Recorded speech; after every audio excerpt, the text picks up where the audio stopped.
Hey everyone, on this episode of the show, we are going to talk about my friend Michael Brooks, who I'm sure many of you know who he is. He's been on this show a number of times. I've announced when I've gone on his show or when I've gone on with him on the Majority Report when he was hosting, or just when he was on the show with Sam Cedar. Uh, if you don't know who Michael is, I don't know what you're doing listening to this. Maybe this is the first time you've tuned into this stream, but I'm sure you know by now that Michael Brooks of the Michael Brooks Show and the Majority Report has passed away on Monday due to a medical issue that no one could have seen coming. It was a sudden medical event, and yeah, I felt like I couldn't just start a stream and keep the show going without doing something on the show because, there wouldn't be a show. I wouldn't be what I'm doing at all, pretty much. Working in political media at all if it wasn't for the Majority Report and Sam Cedar and in many respects, Michael Brooks. I met Michael in and I want to, I'm going to try to, the Majority Report and Sam did a wonderful program on Tuesday. And Sam invited me on the show to talk, along with a number of people who were important to Michael. And Michael was important to them. And it was a 4-hour long show, and I have not been able, I watched the first, I would say, hour and a half, 2 hours, and I needed to go out and just get some fresh air and be with my kids. And, I'm going to finish watching it. I know Sam did a lot of listener phone calls, I believe. But anyone who, from what I hear, there were like 200 people on the line wanting to say their words about Michael, and they weren't able to. I'm sure Sam didn't take 200 phone calls, as long as 4 hours is. So in a little bit I'll open up the I don't have a phone line like Sam, but I do have Skype. I have a Skype number that I will give you when I decide to open it up shortly, and I would like anyone to call in and say what they want. I don't care if you knew Michael in real life. I don't care if you never met him at all. If you have something to say, I would love to hear it on this show. So and I'm gonna. I heard a lot of great comments from people who thanked me because I had a lot of fun stories to tell in my time on that episode of the Majority Report. And I'm gonna try to keep it like that. I mean, it's not all gonna be like that because I'm gonna get a little bit sad, obviously, but I will try to be like that because that's what I'll try to do. Yes, so, a lot of people don't know how I met Sam, actually. So let's start there so you could, sort of really get how just out of the blue this Majority Report show came together in the beginning, So I was looking for a job in early 2011. I was working, I graduated from film school right into the 2008 recession, and I was doing a bunch of, film production jobs and freelance stuff like that, and I was working for a news, like a tech news curation startup for a bit, and I was looking for a job in early 2011, and lo and behold, Sam Cedar posted an ad on Craigslist of all places. I don't know if you know this story. I think I've told it maybe once or twice before.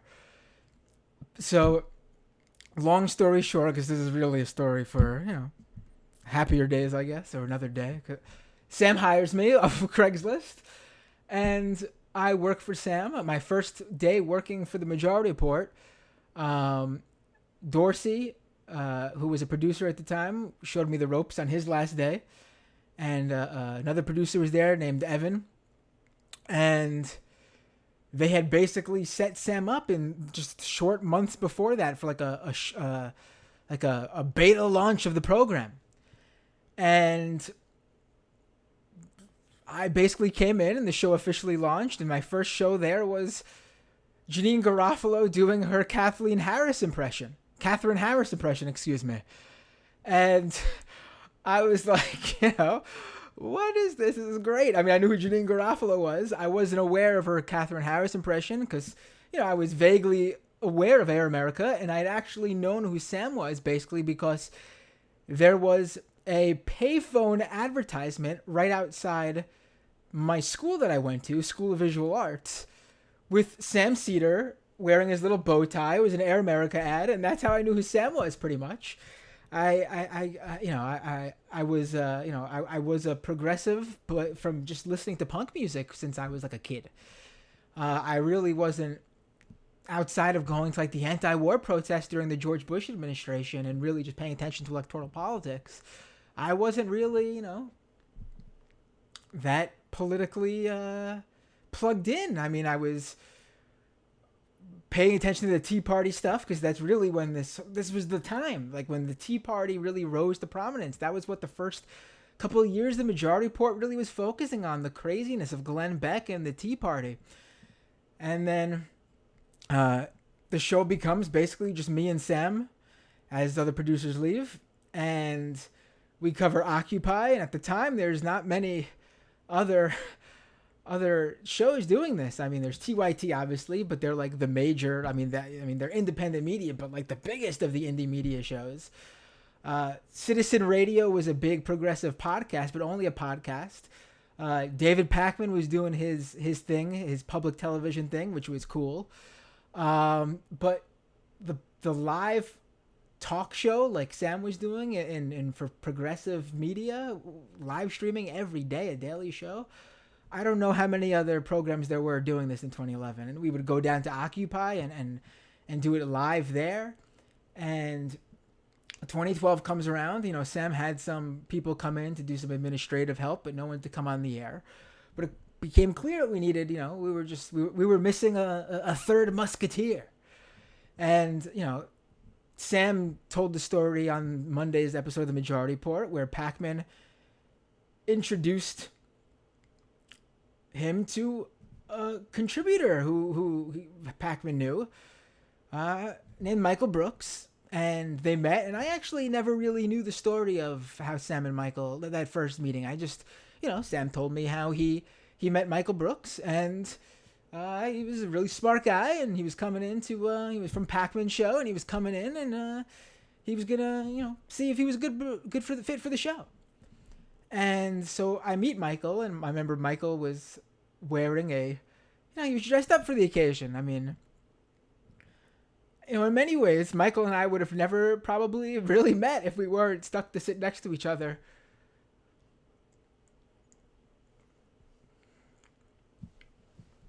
On the show,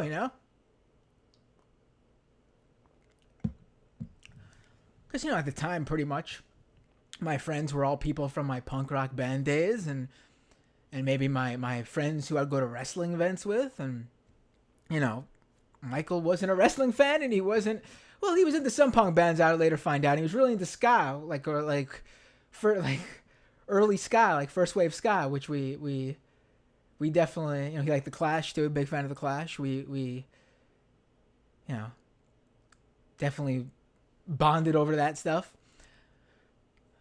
But, probably never become friends with Michael because, as I said, the Majority Report, here comes this guy all, serious and dressed up. And, I thought he was like kind of a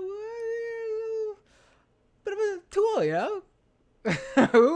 who comes to this office, and I've posted pictures that Matthew Film Guy shared, this dumpy office where, Sam Cedar behind that desk during the summer was wearing his, dad shorts, and me never dressed up for any occasion, probably wearing a shirt from the day before. And, so Michael comes to the show, and, didn't take long for me to realize that I was completely wrong. Dude wasn't just smart. He was fucking hilarious. He was really funny. But on air, I don't know how it really came about. I think it was something Sam sort of maybe pushed, and I went out of my way to continue it because it actually is the type of person I sort of am. We had a gimmick on air that, we're always, sniping at each other. Me and Michael. Always trying to one up each other with a little diss or a little shade here and there, And I continued that throughout the entire time I knew Michael, on Twitter whenever I could, on when he would invite me on the Majority Report or on the Michael Brooks Show, when he would come on here. I know on that Michael Brooks Show episode, that short show they did on Tuesday with his sister, to just basically talk about some plans they have for the show going forward. They played that clip of Michael talking up, meeting Lula, and he was going to show that clip of that great Lula speech when Lula's going to go to prison. And the only other person to interrupt Michael as he's on that stage at the live Michael Brooks Show in Brooklyn or in early February was my dumbass, who said basically Michael is setting up this clip just so he can tell you guys again that he got to go meet and interview Lula. And, he should do it. He should have promoted that and been proud of that and talked it up any chance he got. But I couldn't help myself. I had to, that's what I would do. I would knock Michael every single day of the week because that was the relationship we had. It was all, it was fun. And, he could dish it, but he couldn't take it.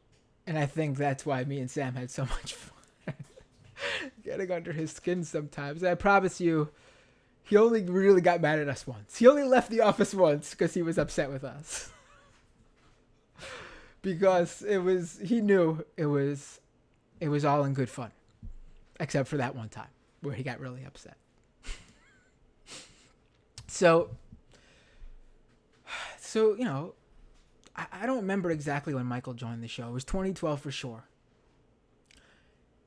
It was, I'm pretty sure, the spring of 2012. I want to say like April or May, like late April, May, maybe June. Literally, I guess you would say this would be I would have known Michael now for 8 years.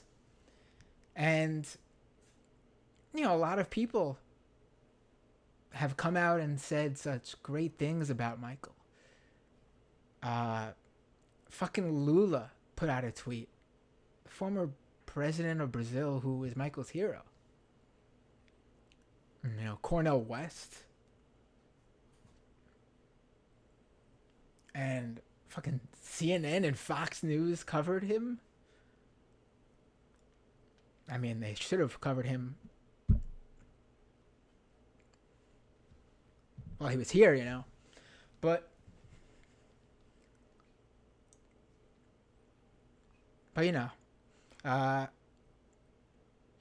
I got to see Michael before, when he was a nobody in this world, when he wasn't a major political commentator. He was just a late 20-year-old coming from Massachusetts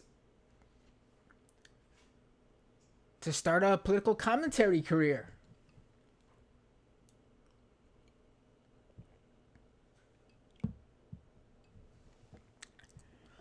And,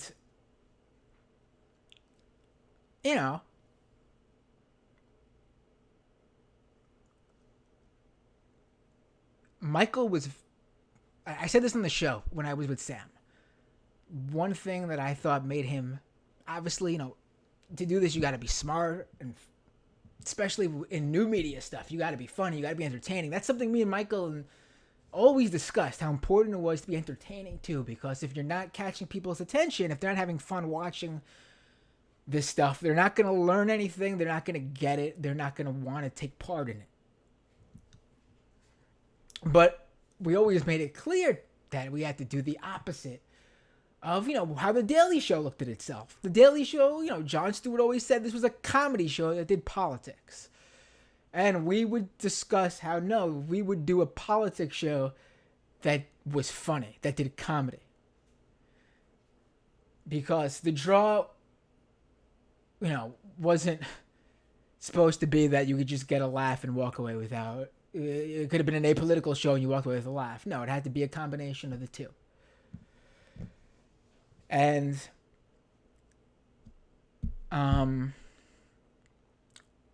Sam had a son in 2013 it was. So about a year into me and Michael working together on the show.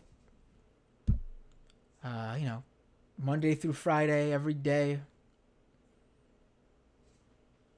Every week. I think the only time we ever took off was a 2-week Christmas break where we would all be hustling the weeks before to put together, staying late, putting together new content for those 2 weeks we took off.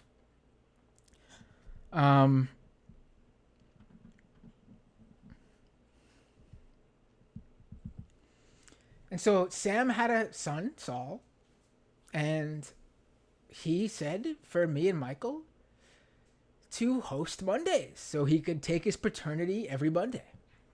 And so we did that. And that was the beginning of Matt and Mike Mondays. Sometimes we called it Matt and Michael Mondays. Sometimes we called it MB Squared because not only did our first initials both begin with M, but our second initials also started with B, which I let him know really put me in a fucking corner when he called his show The Michael Brooks Show and was TMBS for short, because that means I couldn't have called this show The Matt Binder Show because it would also have been TMBS. And his show was much bigger than mine, so I would have been really dumb to try to also be TMBS. So we hosted the show every Monday while Sam did this paternity. And, like Sam said, he would tune in to see how we were doing, and he would be like, he would tell us. He'd be like, he would tell us on days he was here. He's like, yeah, you guys did great. I just got no idea what you're talking about. And, clearly he would listen, and there's Michael. Sam, most people listening know the Majority Report and Sam Cedar. But Sam covers primarily domestic issues. The guy really knows U.S. domestic policy, especially when it comes to Medicare, Medicaid, and Social Security. I think Sam really, if he was stuck on a deserted island and he could only talk about one thing, it would be those topics every day for the rest of his life.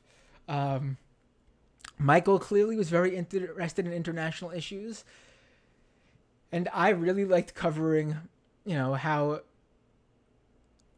the online world was affecting our political reality. This was early to mid 2010s, and this wasn't really when things got to where they were today. And I think really that many people weren't covering this stuff, and it really fascinated me because I was sort of like a tech startup nerd. Like I was into that shit, and it really fascinated me, but I was disgusted by how that world had no care about the people that they were affecting and the politics of it all. And I also really loved covering the right wing because I love dunking on them. I really love dunking on the right. And Michael, as you can tell, also really loved dunking on the right. So he would cover international stuff. I would cover like the internet stuff. And together we would just dunk on these right wing losers. And, people liked it, I guess. I don't know how we did. That was my beginning of ever being really on the camera all the time. And I think Michael was too, but Michael was much more of a natural at it than I was. Michael, like I said in the Majority Report, the thing that I really was always astounded by, like how could a person do that? Just how quick his brain worked, and just the second he heard something, an answer was coming out of his mouth. There was no stuttering. There was no,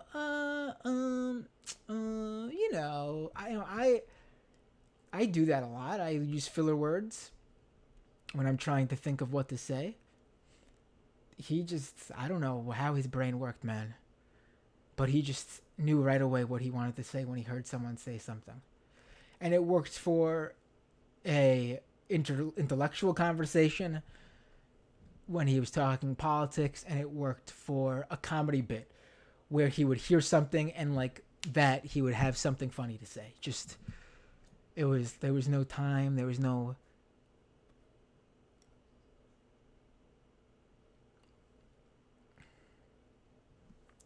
no break for Michael to gather his thoughts, or and there was some discussion of ideas and bits before and after episodes, but I want you guys to know that they were never that fleshed out to the point where what Michael said was like scripted or anything.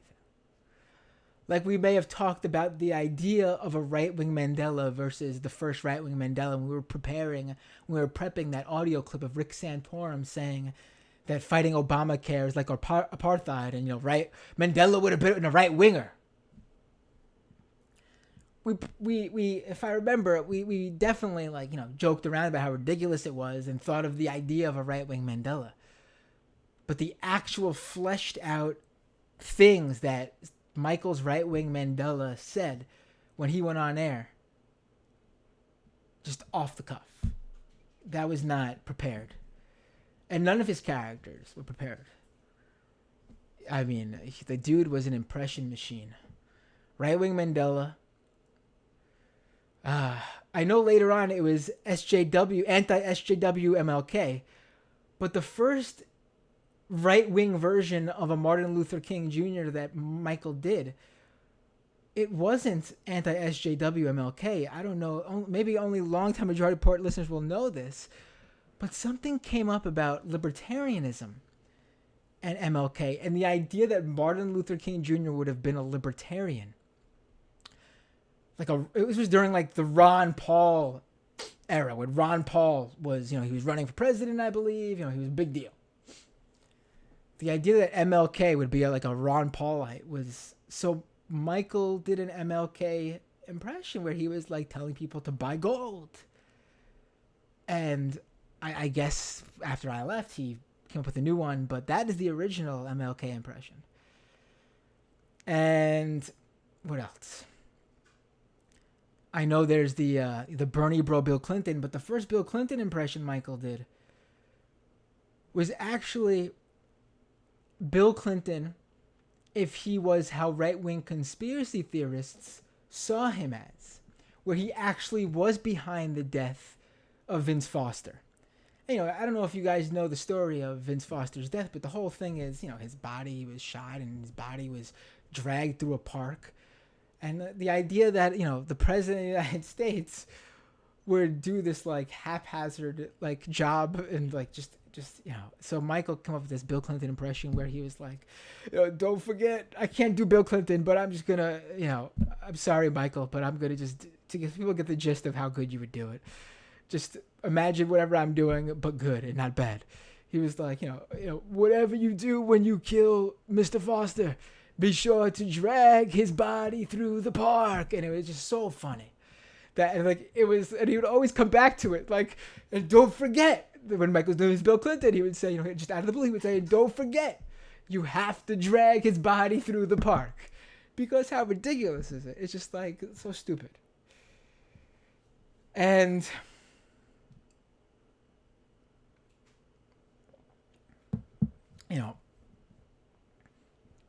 I think there was also a libertarian Gandhi. There were so many characters. Oh, and his Sam Cedar impression. Jesus Christ. I don't just Oh. The one impression that me and Michael would do together, because it was so ridiculous that I could pull it off with him, was our Michael Bloomberg impression that at some point we would just get higher pitched and more over the top to the point where we were just literally doing a Mickey Mouse impression, but saying things Michael Bloomberg would say about how, we have to beat up the protesters in Zuccotti Park. But we would say it in this Mickey Mouse type voice because we would do it so high pitched. And Dank Uger saying how he flipped it to Seth Rich instead of Vince Foster. Yes, I wasn't. I wasn't. I knew it, and I came on the show when he did it, but I wasn't there when that one started. So it's beautiful to know that he was able to segue and pivot from the um the Vince Foster conspiracy theorist Bill Clinton to the to the Seth Rich. Uh,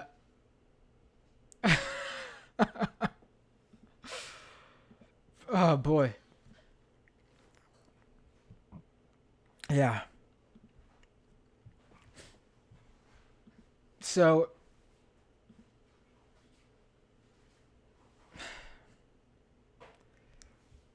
we did the show, and Sam came back from his paternity leave.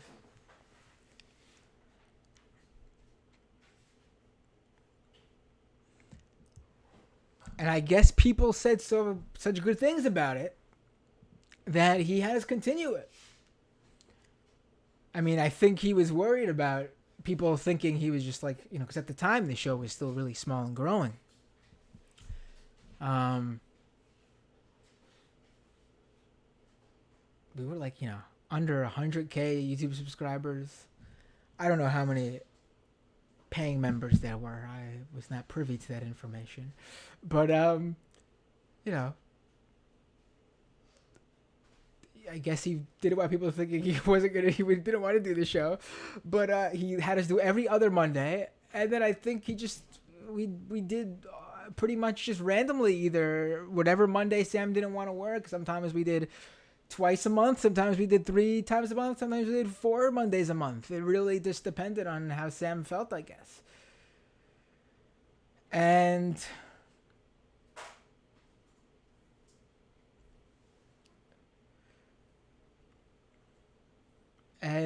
we did it until I left the show in 2015. In October 2015. And, a lot of people don't know this story about why I left the show. But, me and Michael got into a huge fight, and we said to Sam, it was one of us, you have to pick. And Sam chose. No, that'd be pretty funny though. If Sam chose Michael, he probably would have. But no, I mean, my son was born in July of 2015, and I just had to, me and Sam talked, and just, at the time the show, I had to leave. I needed to get a job that, and I'm sure there's no surprise to anyone who listens to Majority Port. I needed to get a job that provided healthcare. So, I was very lucky to find a job working at another political startup. It did not last as long as, well, at least it did not last as long in the way it was started, But I went to work at cafe.com where I met in person because I was full-time there, but my freelance coworkers were Felix and Virgil of Chapo Trap House. And I got to work with the amazingly funny Stefan, boring as heck, and Rob Wisman of Twitter fame, and also of Block Party, and of the Go Off Kings fame.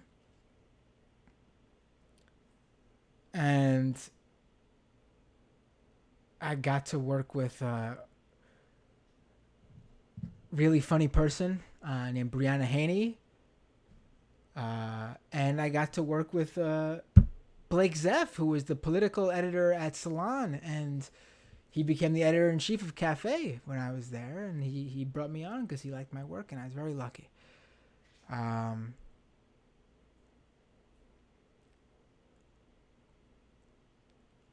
don't, nowadays, you have kids and you hang out with people less, and, very few people I would say I would call legitimately like my friend, like someone I hang out with and talk with and know, and very few people. And, Michael was one of those people. I know a lot of acquaintances, a lot of people who I've met and speak with and I'm friendly with, but in terms of being friends, like I don't throw around that word too much, I guess. So, Michael was one of those few people I really use that word for, And, Blake is one of those people. Sam. And, so I left the show. Funny thing is, days after I left the show, the last Matt and Mike Monday, I totally forgot about this. The last Matt and Mike, Matt Leck, who Sam hired to replace me in 2015. I met him. I met Kelly as well, who also, Sam had to hire two people to replace me. I should say. But I worked there for 5 years almost. Very close to 5 years. And of those 5 years, I worked in a very small room with Sam for all of them. And for 4 of those years, I worked in a very small room every day with Michael.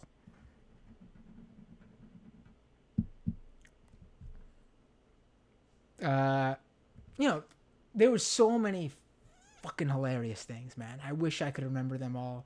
It's at the point where, like, I'll just randomly remember something really funny. And I would, and it just pops in my head like that.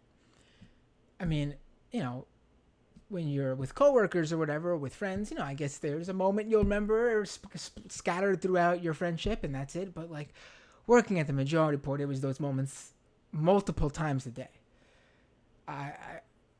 If there was a camera crew working at the Majority Report, it would have been the funniest fucking show. The behind the scenes, the before and after work, the shit we put each other through.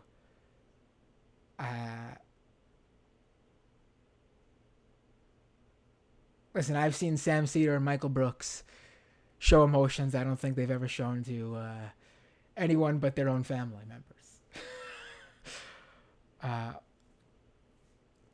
And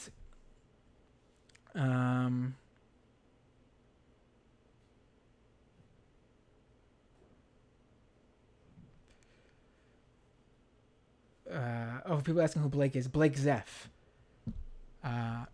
He's working on a really good, cool thing right now that I'll be able to share with you guys hopefully soon.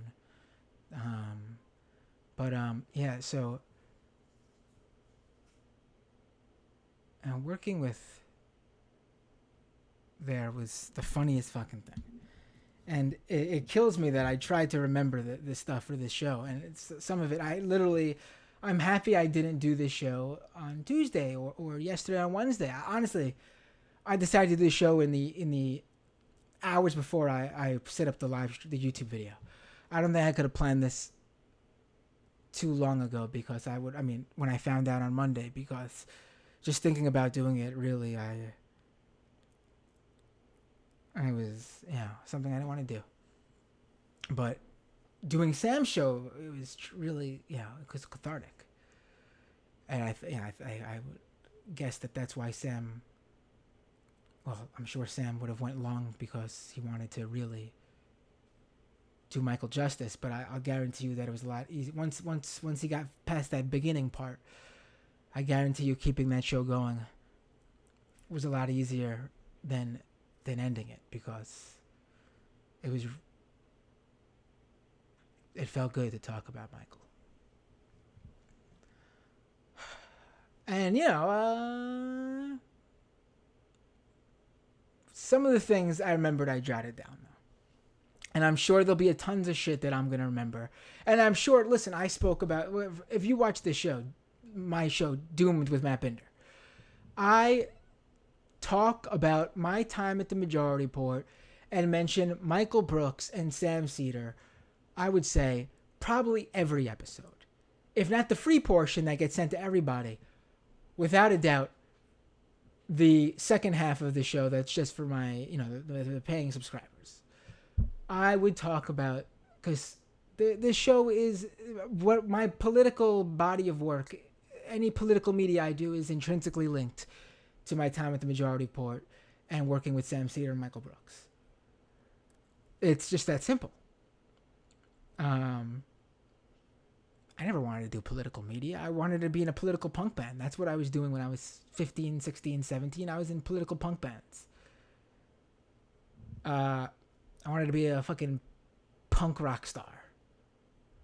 I didn't want to get big, but I wanted to be able to be like in a full-time touring punk band, you know? And then I discovered this when I worked for Sam. And, you know, that's just how I got into it. And, you know. Alright, so I told the Peephole Pick story on the Majority Report. I really think you should go listen to that show. But I'll tell it here, too, because people really sent me messages that they really got a kick out of that story.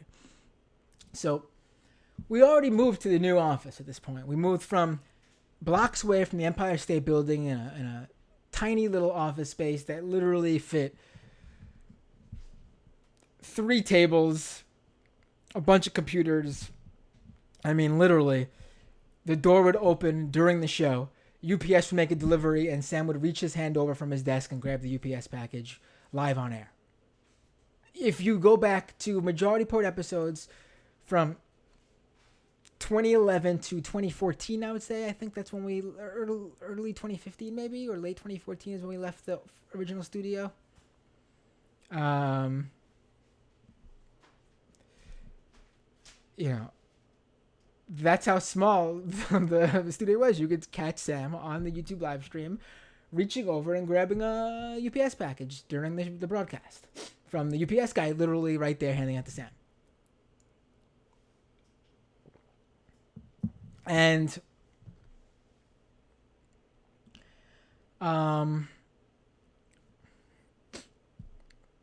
so we moved to the new office. This office in Brooklyn was very difficult for me to get to because I live in Queens, northeastern Queens.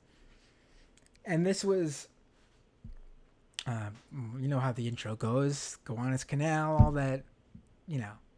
You get I couldn't remember it when I worked there. I sure as hell can't remember it now. The show intro. There were episodes of Madam Mike Monday where both me and Michael would just destroy that intro. It would be a wreck. And we probably should have had the script in front of us for the intro. Listening to it every day apparently didn't matter. So yeah, it would take me like an hour and a half, 2 hours to get to work sometimes. And so Michael would get there before me. And I would get there and we get the show. You know, Mike would do a lot of the article prepping and story prepping, and I would get there and we would, you know, I would get the tech stuff ready and we would all discuss like bits and funny stuff and whatever was going on in life. And one day, Michael was doing something. I don't remember exactly what, but he wasn't late because he was at home or sleeping in or something. He was like doing something like a show or something, or like he was working on something early in the morning for his, you know, I'll get to this more in a little bit, but Michael was always working to get himself out there. And that morning he happened to have something to do, and Sam really needed him there that morning. And I was there, and we were like getting shit ready, and we were like, where the hell is he? What's going on? You needed to ask him something that only really, you know, Michael's brain would know. And we're like minutes before the show. And Sam was like texting Michael, and like finally Michael was like, oh yeah, I'm almost there for like 30 minutes. And he wasn't there. And so Michael knocks on the door because I guess, if I remember correctly, I don't think did we have keys? I don't even remember. But no one, we were like, let's not open the door. Let's pretend we're not here. And I think even one of us were just like, nobody's here, or something stupid like that. And Michael was clearly getting pissed off outside the door. He was like knocking and like texting us. He was on the phone. He was like, come on. And like the show is starting in like a minute, 2 minutes. And so Sam and I decided to do something funny. And Sam runs out from behind the camera with his phone and he puts the phone behind the peephole for the door, where you could see who's outside the door. And there's Michael. You could tell he's upset, angry at us on his phone. Not really angry, but just like, I can't believe they're doing this. Come on, guys. Like, that sort of thing. And he's on his phone, like, sort of like huffing and puffing. And Sam snaps the photo. And we're like, what do we do with this photo? We're like, let's put it on his desktop. Like, let's make that his background image on his computer. So Sam runs over, gets the picture off the phone to Michael's computer, get it up on Michael's desktop. And then Sam runs behind to where he's sitting, and he's like, all right, let's answer the door. So I get up from my desk, because I'm closest to the door, naturally, if Sam is behind the camera. And I open the door. Michael comes. The computer's asleep. Michael comes, moves the mouse to turn the computer on, and there's the photo of him through the peephole as the background image on his desktop. And he thought it was the funniest thing. Like, who would expect that you would be angry and upset at people because they're angry at you for being late, and that they would take the time while they want you to get there early so they can start the show to take the pic. We definitely started the show late that day just to do that. Just to take the picture and put it, not even just take the picture to show him to be funny. The additional adding the picture as his desktop background image was just too much, man. And that was a lot of fun. And here's something. I don't know if this story was ever told. It might have been. They might have not told this story out of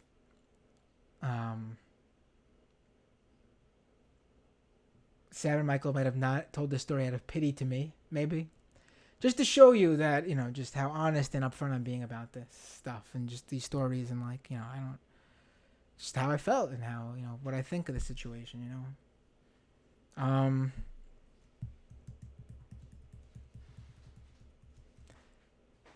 This thing that I once said, wasn't trying to be funny, cracked Michael and Sam up so hard. And maybe for anyone else, it would have been very embarrassing, but truly, I really don't care. But I think they were worried maybe I would.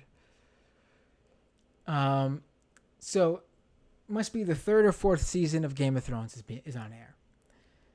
And Sam and Michael are talking up what a great show it is, because at this point, it is a great show. But in that time, when Game of Thrones was in its third or fourth season, I wasn't a fan. I've never really been a fan of that genre. They were talking about it, and, they knew that I liked Walking Dead. That was my favorite show at the time, because Walking Dead was also a good show at the time. And I've always been a big zombie person. And so they were discussing the shows, and, they're like, oh, we know you like this other big show. Do you like Game of Thrones? And I was like, I've never really been too into it. And they were like, it's really good. Why not? And I don't know why I said this. Maybe I just couldn't think of the word fantasy at the time.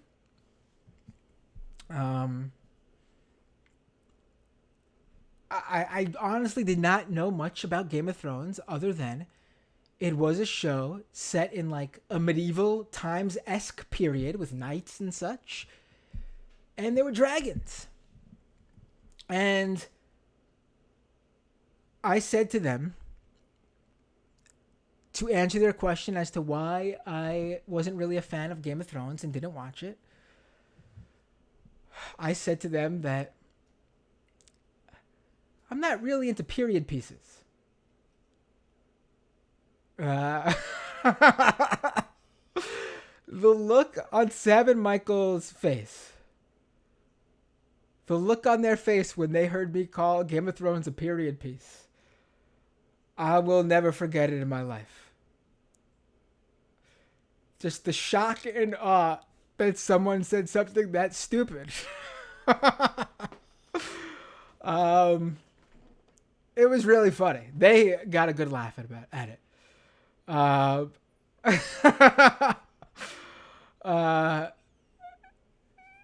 Yeah. I defended myself because that's who I am. I was like, no, you guys got to understand. It's set in like a medieval period, you know?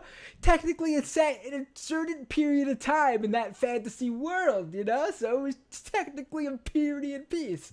I really tried to play it off. Yeah. They got a kick out of that.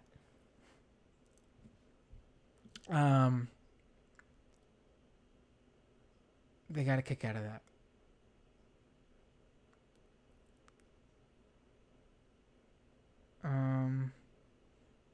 Sam mentioned how when we did the move from the old studio to the new studio, Michael with the packing tape. Just if Michael didn't want to do something, he just wouldn't put it. He would just make it clear to you. Listen, if you want a job done well, I'm not saying this is what he would say. This is just how he would, with his physicality of the effort he put into it, he'd basically say, if you want this job done well, you better get someone else to do it. Just the packing tape job of him just rolling like scotch tape to pack up boxes slowly, lightly around a box to move. The guest list. Christ's sakes. Sam just wanted Michael to put together a guest list. Just a spreadsheet listing all the episodes and all the guests that went on those episodes and what they came on to talk about and a link to that show. Just a simple spreadsheet. And it must have taken Michael 2 years to do it. Maybe even 3 years. I don't even remember. It took him so long to do that spreadsheet. It became a point. It got to a point where Sam couldn't even get angry anymore because it became such a running joke. Just the spreadsheet. He wouldn't fucking put together the spreadsheet with the guests. I mean, I wasn't gonna say anything. Sam didn't have me doing any administrative work, so I was just like, yeah, I'm okay. My job was to take care of the technical stuff, make sure the show got out there, run the soundboard, grab the sound clips. Obviously, like Michael, contribute on air when Sam wasn't there to co-host. Then after the show, I would make the call on what to clip for YouTube and how to do and what to do for that. And Michael's one tech job was to aside from the administrative work, was to put the audio podcast up, and that's another thing he hated to do. Like there were times where I would do the podcast for him because he had to go do something when he wasn't there that day. Very few days where either of us weren't there. Like it was either one of us was very sick or there was a family thing, but there was really no sick days there. We knew how important all three of us were to that show happening, so we rarely took. So, but the few times I did it for Michael, there would be like people emailing into the show like, "Thanks, Sam, for getting the podcast up on time today. I've been ragging on you for getting it up late, so I missed it on my commute home. But yesterday you got it up fast." I remember that's how Sam knew that I got the podcast up that day.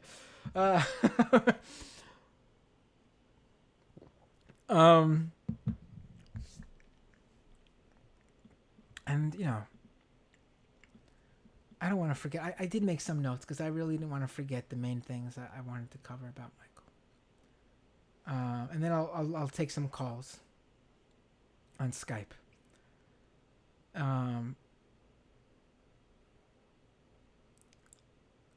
The networking thing. I mentioned that before. When Michael first started working for the show, it became really clear to me that he was like, to Sam too, I think, that this was a guy who was like, Sam said it on the show, where like, we would, again, lovingly rag on him for he was homeschooled. And it became really clear to us that there were like some things that were just like, Michael was like, sort of like off on, and not like, something crazy, but like, little things that was clear, like, because he was homeschooled, like he was really into just meeting people. And I honestly, and again, looking back, it's something to admire about him, just the throw it. And I mean, that's how he met so many people. Clearly, it's the way to do it, right? He did not give a shit if anyone thought like, oh, why is this person contacting me out of blue? That's how I would have felt if I just contacted someone who was like, hey, you want to go grab a cup of coffee? I've never been that type of person. I would think that's weird if I did that. But Michael was that type of person. And like Sam said, he thinks, Michael was, trying to make up for whatever he felt he missed out on. I mean, clearly, Michael didn't miss out on anything. We knocked him for it, but clearly him being homeschooled was a part of what made Michael Michael. And so, if anything, that should be if you're thinking of homeschooling your kids, look at Michael Brooks and how he turned out, and you should maybe consider it's not such a bad idea,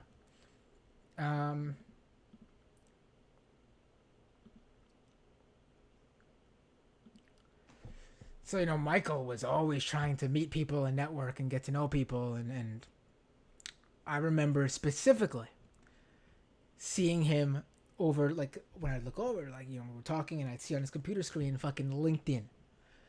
Who the hell uses LinkedIn? That's what my reaction always was. Michael Brooks used LinkedIn, and he used it a lot. And me and Sam would make fun of him for it. We'd be like, oh, LinkedIn, networking and meeting people, I'll meet you over a cup of coffee and we'll talk shop, We would really get under his skin with that. But man, I mean, clearly I gotta get on LinkedIn, right? I mean, I'm gonna start getting on LinkedIn and copying exactly whatever the Michael Brooks playbook, right?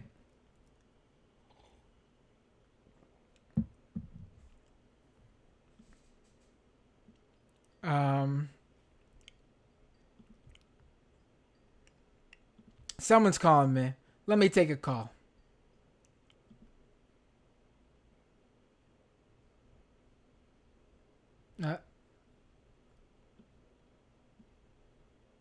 Hello? Hello? I don't know what's going on with the caller there. We'll try it again.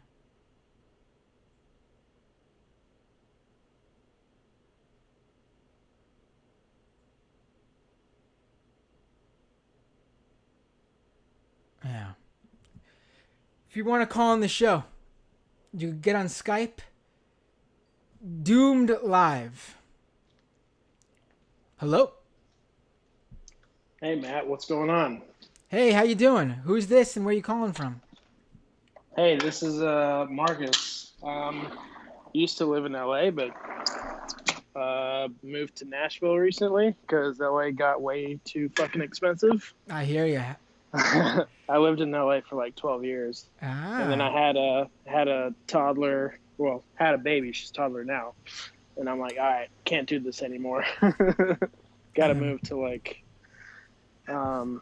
somewhere cheaper. And I work in film and TV, and I like found a way to get a job out here. I thought I could only live in LA if I was gonna edit TV shows, but I found a gig out here. So that's awesome, man. But anyway, I don't want to talk about myself. I want to talk about Michael. That's why I'm calling, right? That's beautiful. I love to hear it. That's why I wanted you to call in. That's right.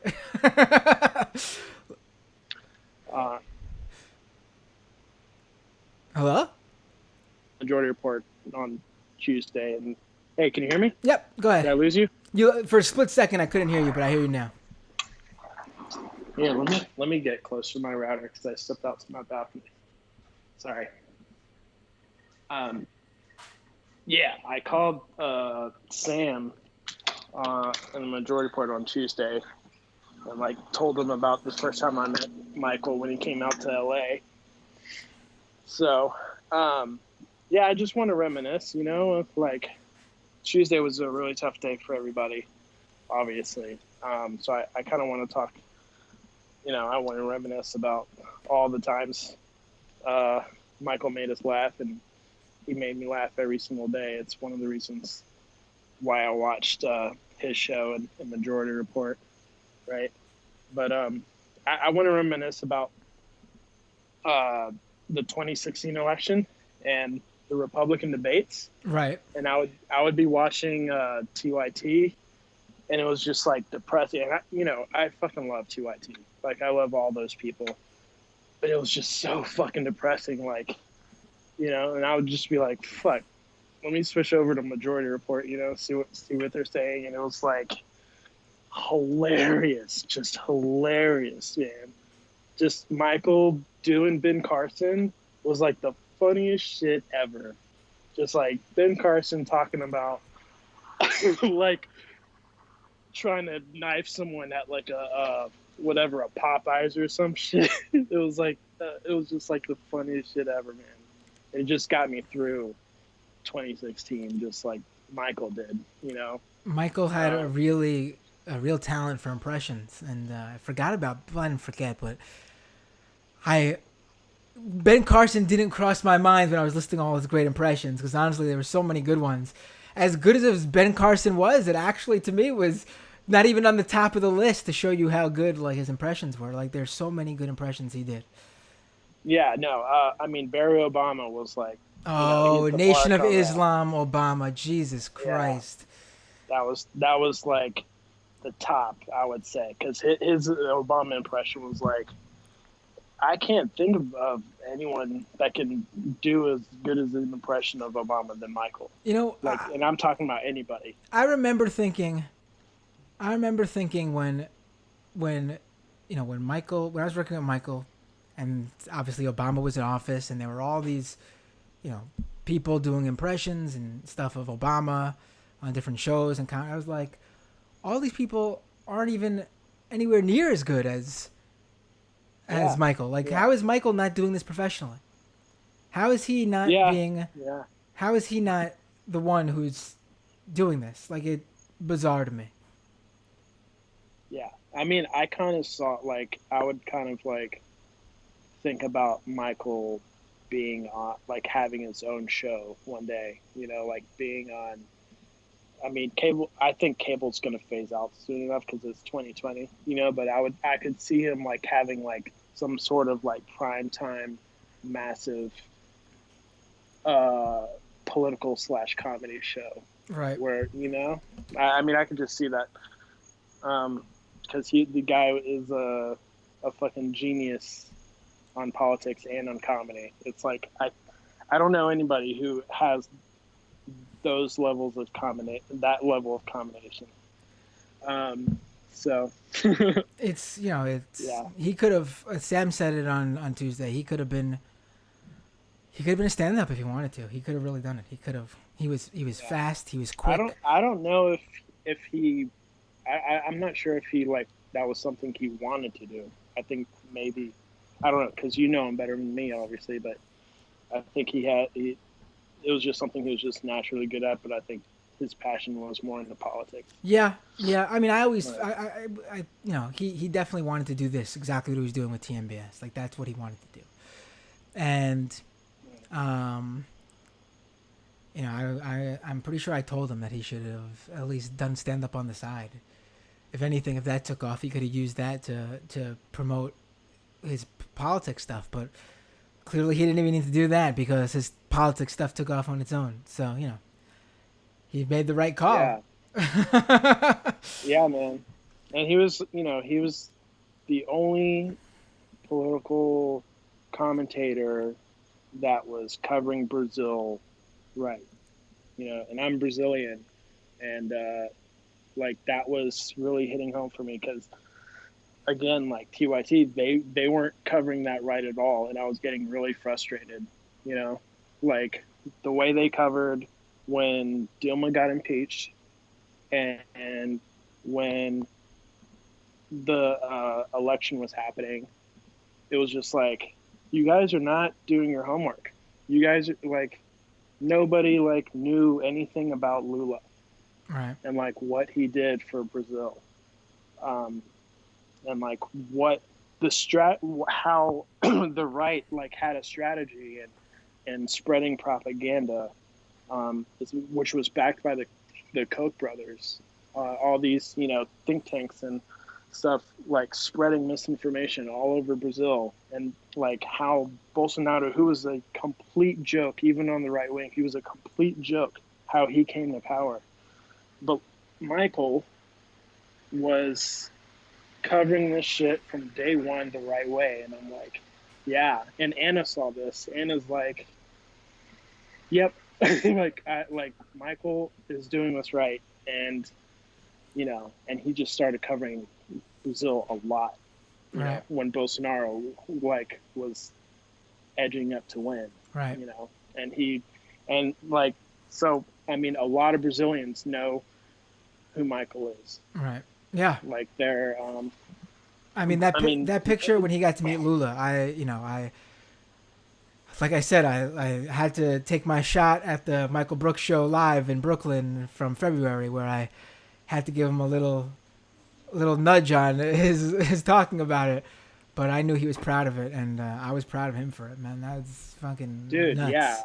man, I couldn't believe it, because like me and him were like chatting a little bit about starting a documentary on Lava Jato, and then all of a sudden, like, he got a fucking interview with Lula. I'm like, wow. I mean, I don't think people understand like how major that is, because Lula is, he was president of the fifth largest country in the world. I mean, Brazil is not a small country; it's Right. massive. Right. So, All right, man. Thank you for calling in. yeah, man. All right, man. Take Love you. care. Bye.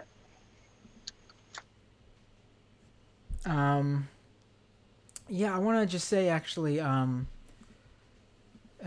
of that, um, jeez,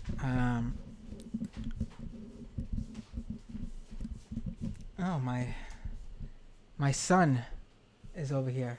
Come over here. This is Ezra. Everybody, come over here. Say hi. Go ahead. Talk on the mic. Hi. You waking up? You tired? You good? You can go back to bed now? Okay.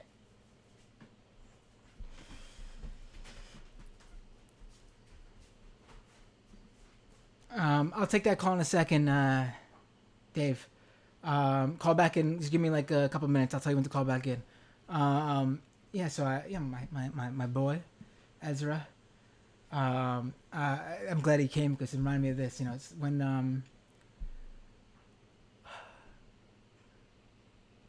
Michael would always. I knew when I don't post many personal pictures. I try to keep personal life,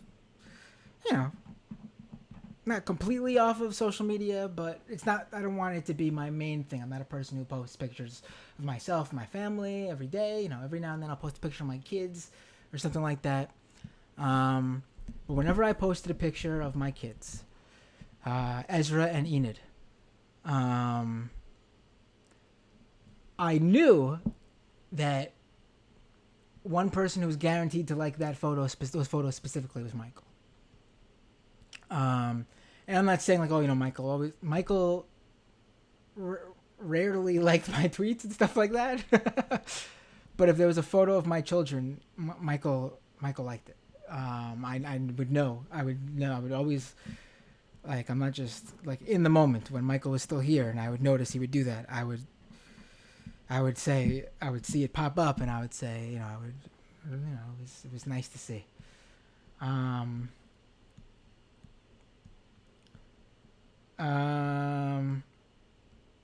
Let me say this really quick. After I left the show in 2015, obviously I did not hang out with Michael every day like I was able to for the 4 years prior to that.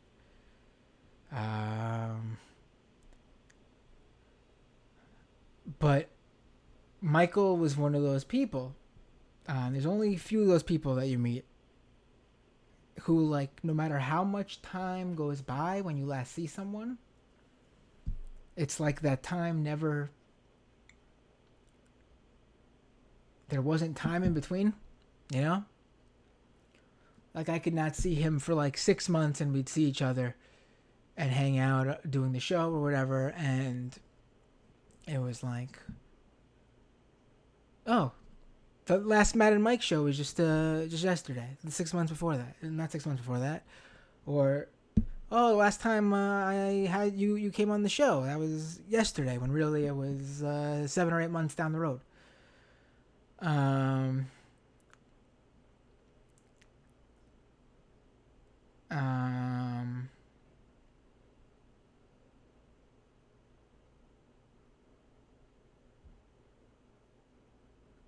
so I left the show, and Michael has been on this show, Doomed, a few times.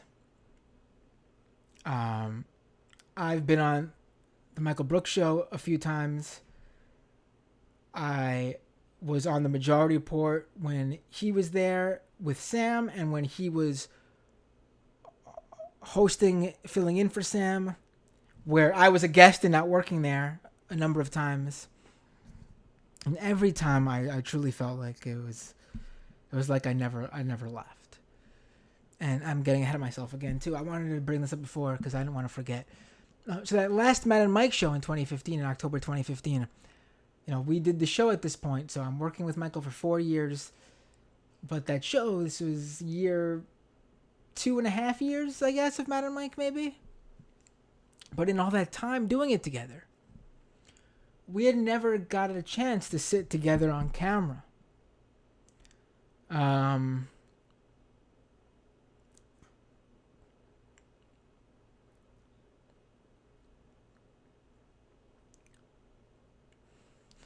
We never got a chance to sit on camera together, side by side. There was no two cams like came later with Majority Report where they were just doing a split screen across from each other. This didn't exist. There was a camera for Sam and there was a camera for the producers. But regardless of how many cameras there were, we couldn't, when it was just me and Michael, it's not like Sam brought in a producer when we were co-hosting, filling in for him. It was me and Michael co-hosting and producing. So we would take turns. One person would have their guest and I would produce. Michael would have his guest. I would produce. We'd swap. I would have my guest and Michael would produce. And then we would go into the better half and swap there too. We'd do a few Matt better half, fun half shows, stories, and then we'd swap again. We'd literally have to put on some music, get up, and switch seats. We'd get to the camera and go back to the soundboard. We'd have our sound clips that we wanted for ourselves and for each other on the computer, ready to go. And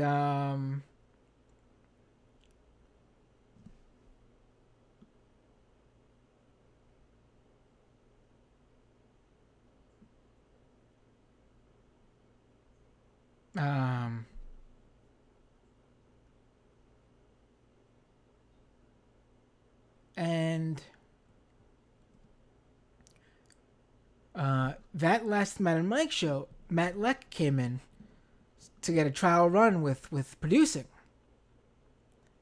And, I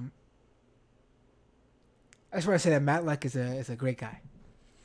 I don't know him obviously as well as Michael, but from what I know of him, he's a good guy who, I gotta be truthful again. This is a show of all truthful, completely just honesty and just how I'm feeling. One thing that always bothered me about Matt Leck, though, was his fucking first name. I knew it was gonna happen when Sam hired him. I knew it was gonna happen. To this day, there are people who think that Matt Leck was me prior to 2015, or that there were episodes where Matt Leck was producing where that was actually me post 2015. God damn it, why did Sam hire someone with the same name? Sam has a thing for people named Matt, I'm telling you. Matt Leck, Matthew Film Guy. Like, damn. I mean, he hired Michael Brooks, but I'm guaranteeing you he probably would have hired him probably maybe even a few months earlier if he found out his name was Matt Brooks.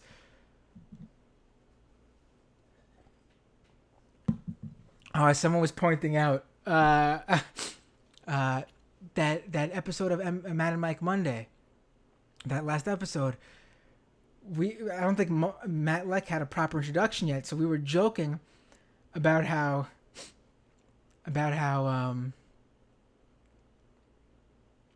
on that episode, me and Michael were joking about how we have AI technology running the board now, which is why we were able to both sit next to each other behind the desk in front of the camera.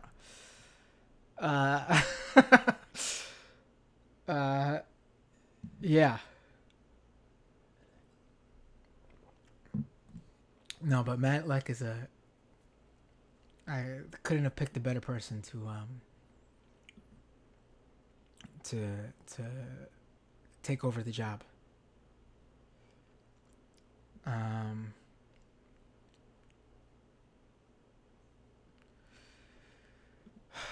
so what was I saying? Oh yeah. So speaking about Michael and international politics, um, in November, I believe it was November, I interviewed on this show. It was more like a debate. It was a debate, actually.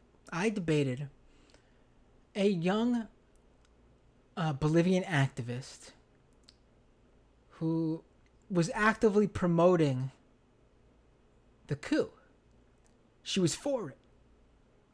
She didn't like Morales. And, you know, international politics, I know how important they are, but, you know, as I believe Michael once said on a Twitch debate he was doing, you know, I don't make videos about video games because I don't play video games. I if you're going to talk about something, you got to do the work to understand what it is you're talking about. And in that sense, you know, I know how important international politics are. I pay attention to international politics, but it's not my forte like it was Michael's. Man, not even close to Michael's, but the coup with Morales really interested me because, you know, Morales is a socialist, and I thought he was I think he's a leftist world leader to look in to admire in terms of his politics and what he did for his country. And another aspect of the coup that, you know, and of course there's a coup happening, which is obviously very interesting to plug yourself into and understand. There was also the online aspect where how the coup is being promoted on social media. So I had this debate with a pro-coup Bolivian activist. She's in Bolivia. And it went on for 3 hours. And like Michael said, if you're going to, you know, on that Twitch show he had, where he was on, he said, you know, if you're going to do the work, if you're going to talk about something, you got to do the work and understand it. And I really, like, you know, a lot of shows on this podcast that I do is in my wheelhouse of the right wing and the radicalization of people online and white, covering white supremacists and the alt-right, things like that. But for this show, I really, like, I knew I had to, so I really dove into this to make sure I knew this topic as well as I possibly could. And I had the debate with her, and people were telling me nice things about how I did, but I sent it to Michael as soon as I could, because I wanted to hear what he thought. Now, I didn't usually do this. Not that I didn't value what Michael thought, but I felt like we were normally on the same. I mean, obviously he's much smarter and quicker and funnier than I, but in terms of how we would do things, we were on the same wavelength of understanding. Like, I knew what Michael would like and not like, but this I really wanted to hear what he thought, and I sent it to him. This is again like a 3-hour long debate, and he watched it, and he shared it online, and he told people to watch it, and he texted me well after doing all this, to the point where anyone else would have watched it. Even if anyone else probably wouldn't have even watched it. But, you know, if they did watch it, there's well after the point where they're still thinking about it. So this is why I know Michael watched it. He texts me, and I could pull up the text. Let me pull up the text.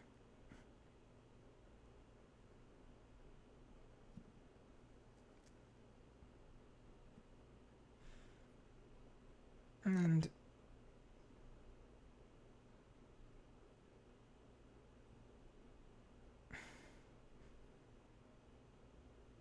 And he said to me,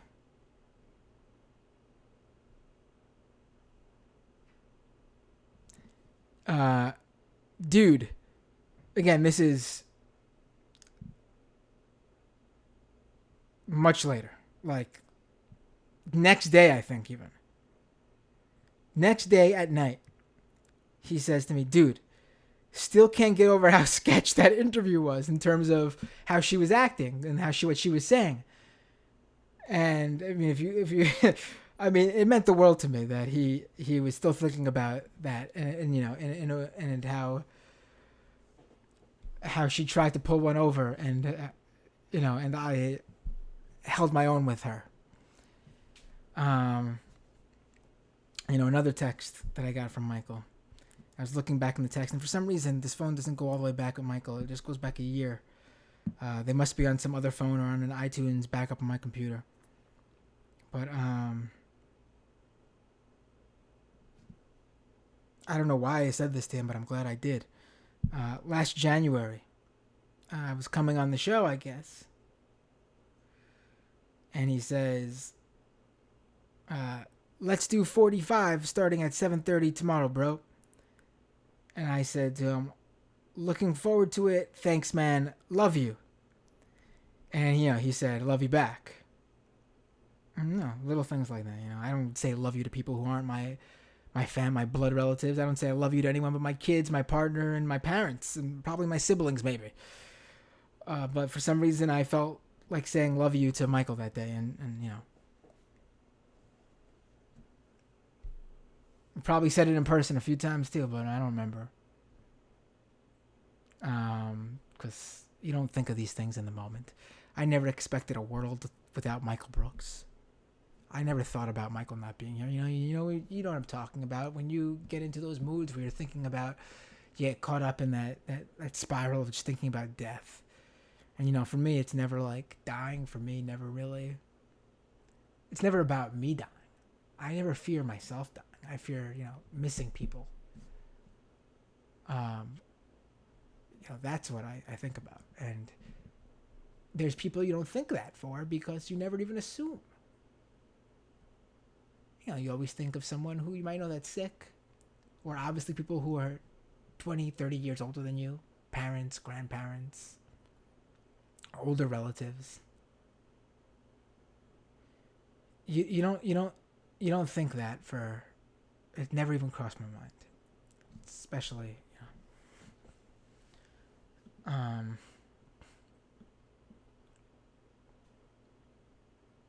But yeah, and you know, another thing that really touched me was he always pushed my stuff on the show. Like he always told people to check out my podcast. Like, you know, you go on a show, a host says it in passing. Like, oh yeah, be sure to check out Matt Binder at. No, Michael made sure to talk up when we would be on each other. When I was on TMBS or the Majority Report when he was hosting. He didn't just say, oh, you know, go check out. And he was like, no, he would stop the show pretty much in its track and say, no, seriously, I'm telling you, you need to go and check this out. You know, he sort of really made sure to drive it home to people, and I really appreciated that. He wanted to support what I did. Um, you know, I'm sad that I never was really in a place to financially support his show in the way that I would have liked to. I'm hoping that my discussion of him all the time and my promoting whatever I could of his when I did. I remember back when he first launched his YouTube channel, we jumped in the DMs. We're like, "Yo, let's promote each other's shit. Let's get it out." And we both like, "Oh, go!" It was like, "Go subscribe to Michael's YouTube." And Michael's like, "Oh, go check out Matt's YouTube." Clearly, looking at his YouTube, he didn't need my help, but he did it. You know.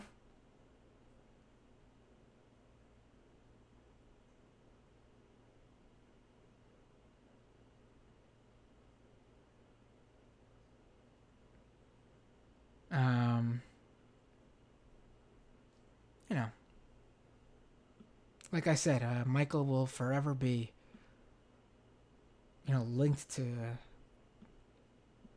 whatever I do. I mean, let's talk about this now. That way, I have some things that I want to make sure I get to.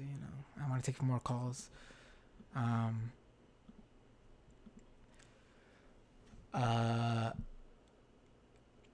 One thing that I remember Michael really wanted was a fucking Wikipedia page. Not before he deserved it. Once his show took off and he was interviewing like big guests and he clearly was making a name for himself that put him to me right up there with any other big YouTuber like Kyle Kalinske or TYT. His regular watchers, and I couldn't watch his show all the time. I've told people about this up front and they know. I'm actually, for someone who has a podcast and has worked in podcasts for like the past like 10 years now, I rarely listen to podcasts. It's just not my medium of choice, actually. But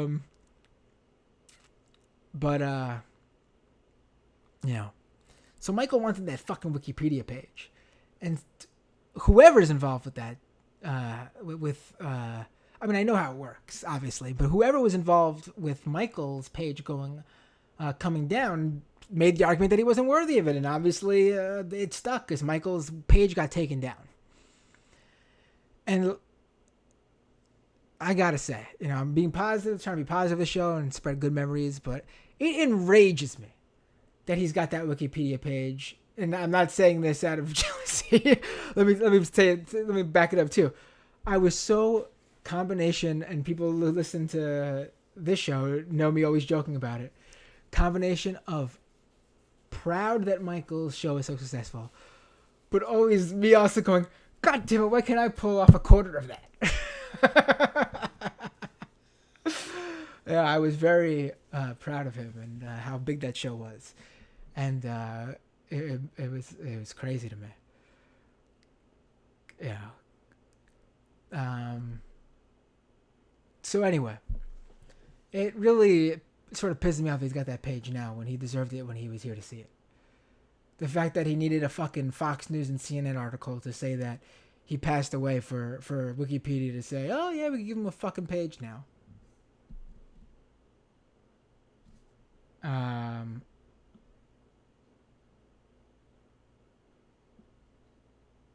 Yeah, people are saying the Wikipedia page is up. No, it's up now. I'm talking about like years ago when he was alive. Like a year into TMBS where it was like a big show now. And they tried to put up a page and it was taken down. If you look in the edits of the current page, you'll see an argument in the edit stuff about how they're making the case that, before this page was taken down, but I think it's now worth going up.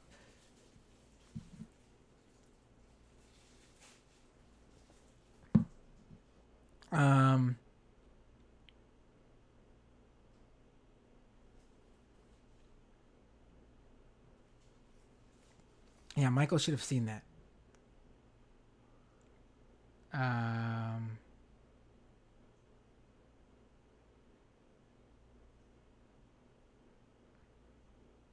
And I know in the majority report Wikipedia it says it name drops the Matt and Mike show, and I saw that the Matt and Mike show was up on Michael's Wikipedia too, but someone edited it out, which is fine if that's what it needs. If it needs to be taken out for that page to stay up, that's fine. I don't know why, but but it meant a lot to see that majority report Wikipedia page mention the Matt and Mike show, because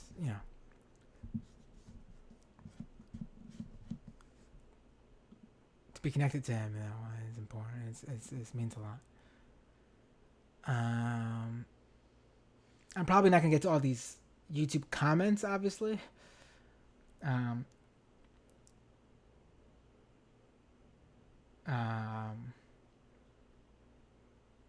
No, don't get me wrong. I'm glad to see the Wikipedia page is up now. It better fucking stay up. But it should have been up. It should have been up.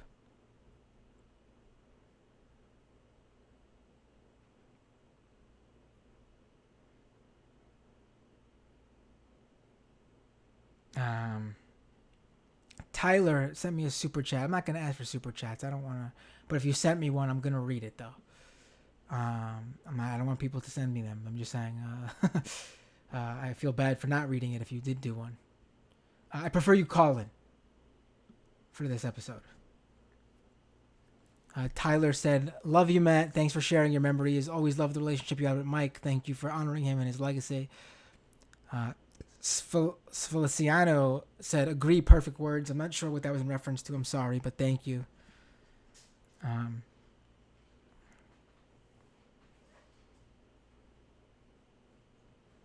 Abby says in the chat, "Every fucking baseball player who licked the ball gets a page." Right.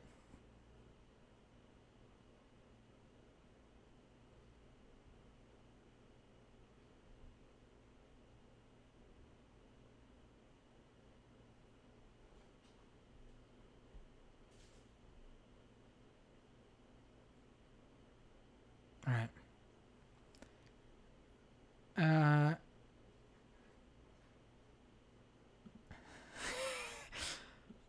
That's what she said, Matt said, Champagne Communist. All right, if anyone wants to call in now, I'll take the call. I know someone tried to call in before. I'm sorry for missing those calls. Feel free to call in now.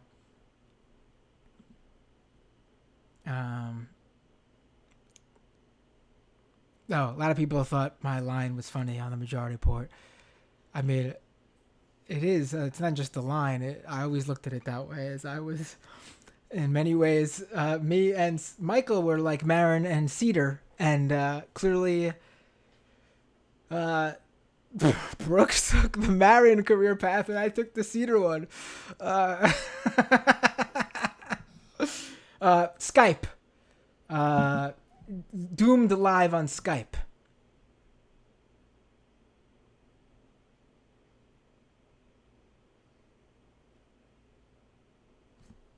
Doomed live on Skype. Oh, another great memory about Michael is when I did that debate with Paul Elam, who's like the godfather. Well, there's the godfather, so more like not the internet's biggest men's rights activist.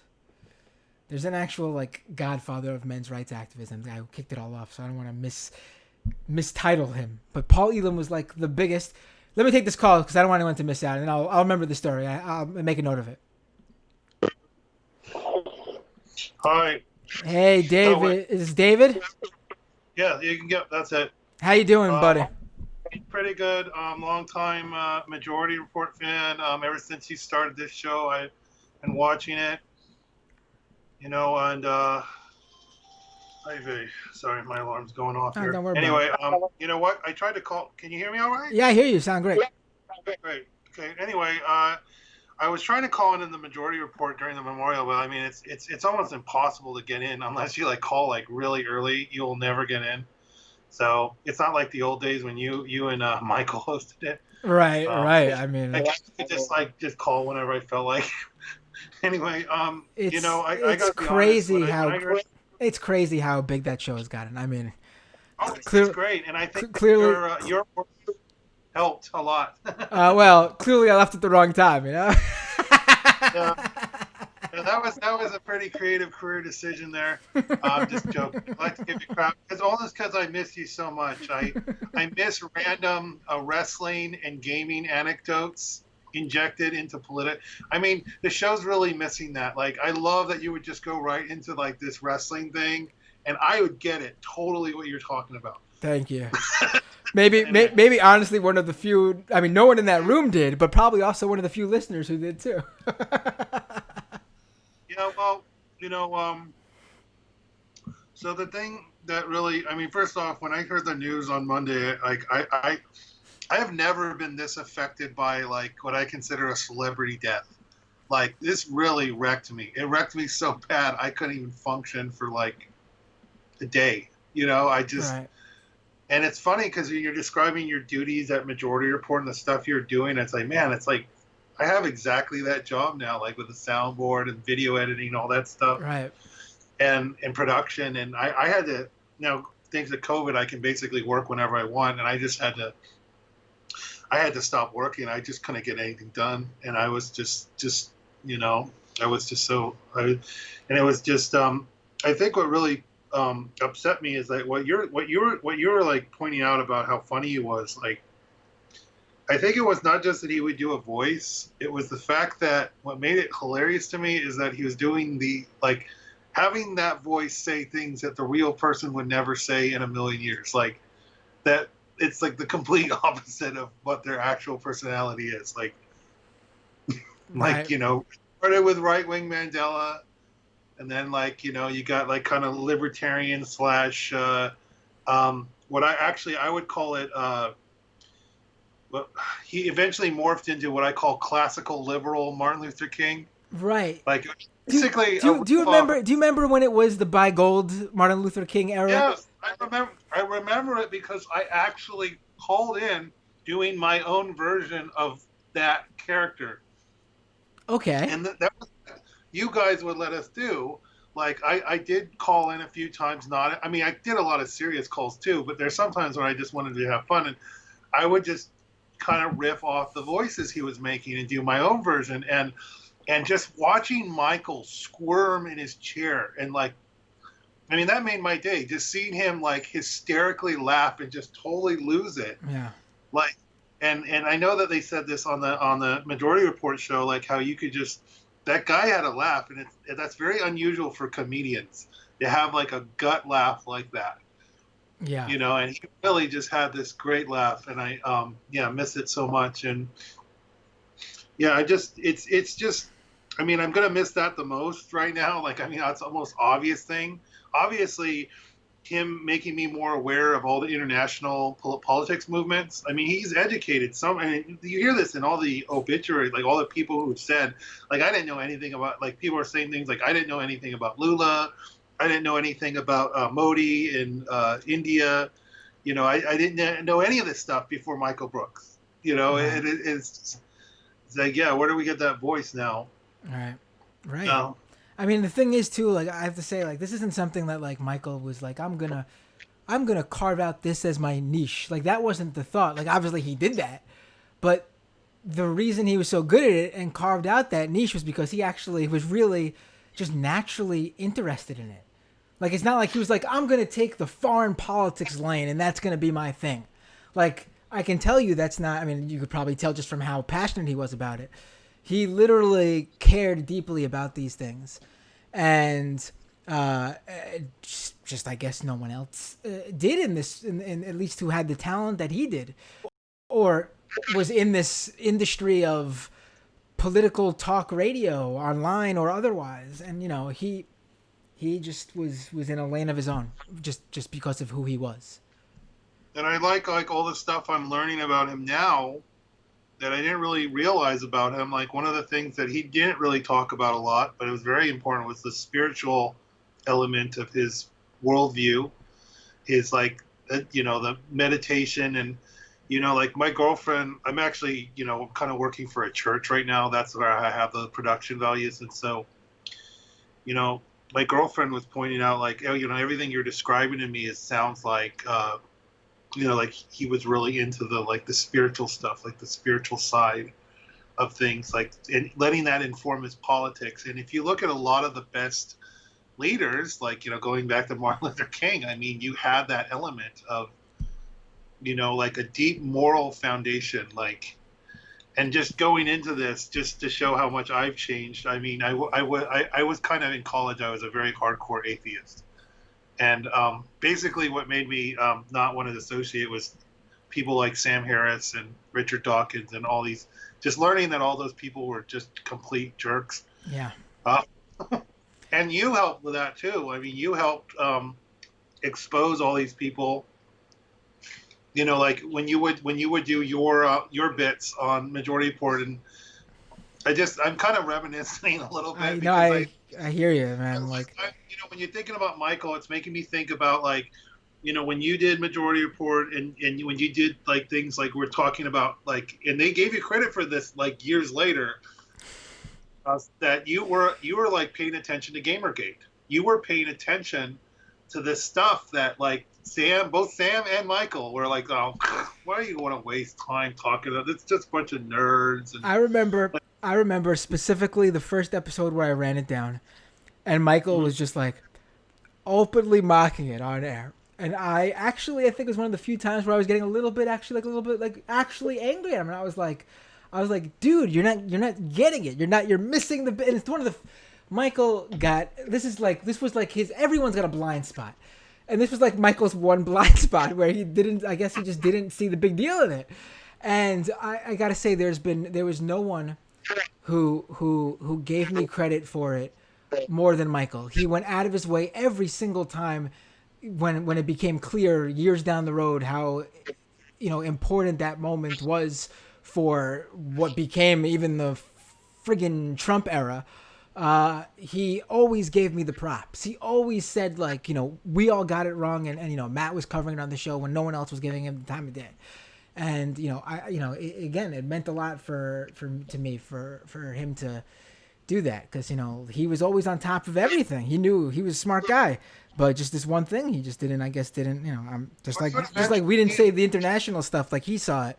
This is the one thing where he wasn't on top of. No, once he realized it, he gave you full credit. Like once he actually, both him and Sam, like in retrospect, wow, like this whole Donald Trump thing we didn't really see coming.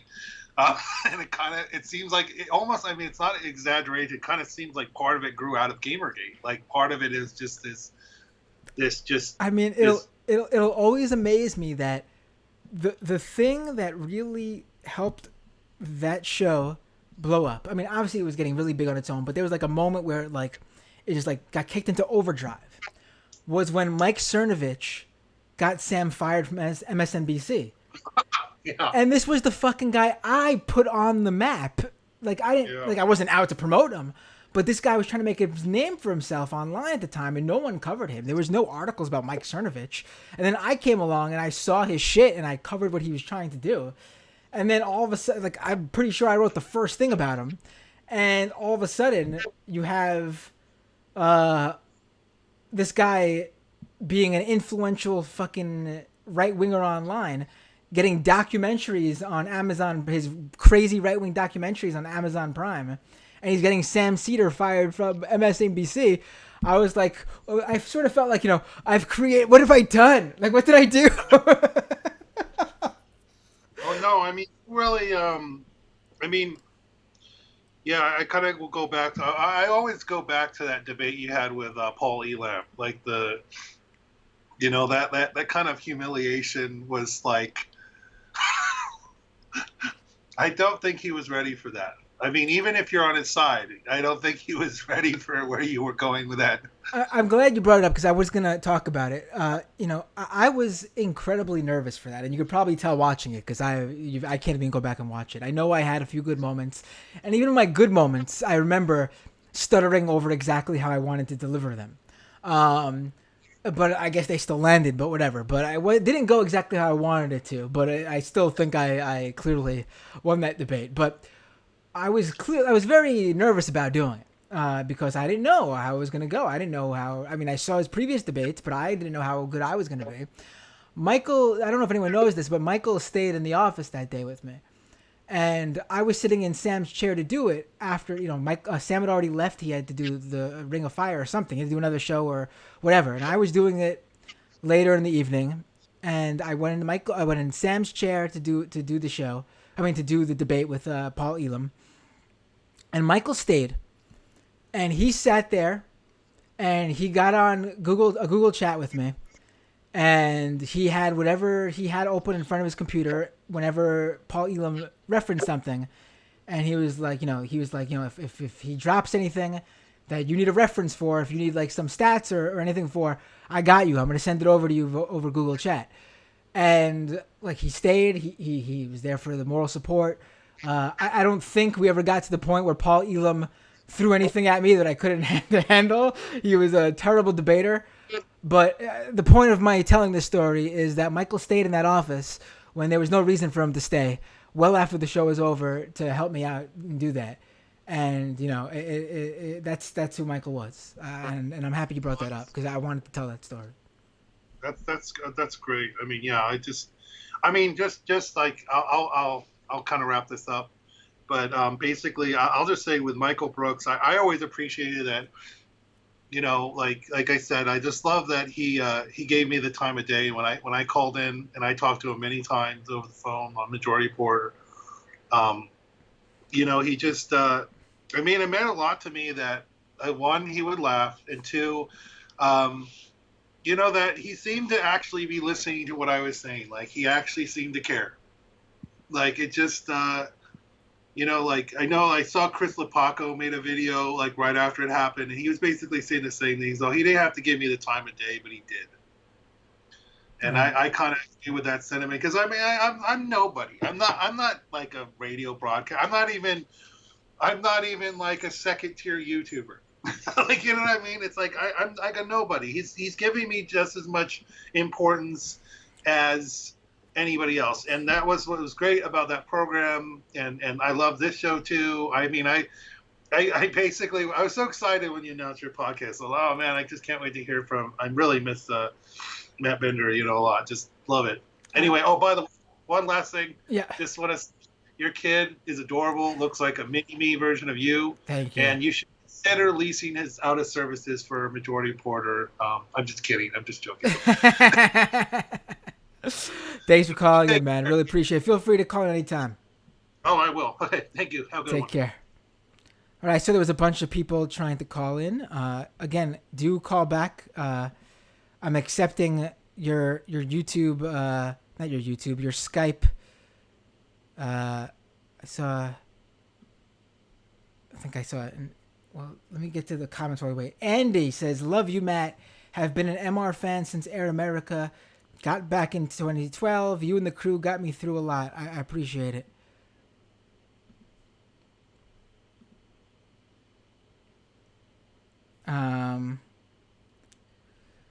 Oh, Andy, whose message I was just reading, is calling in.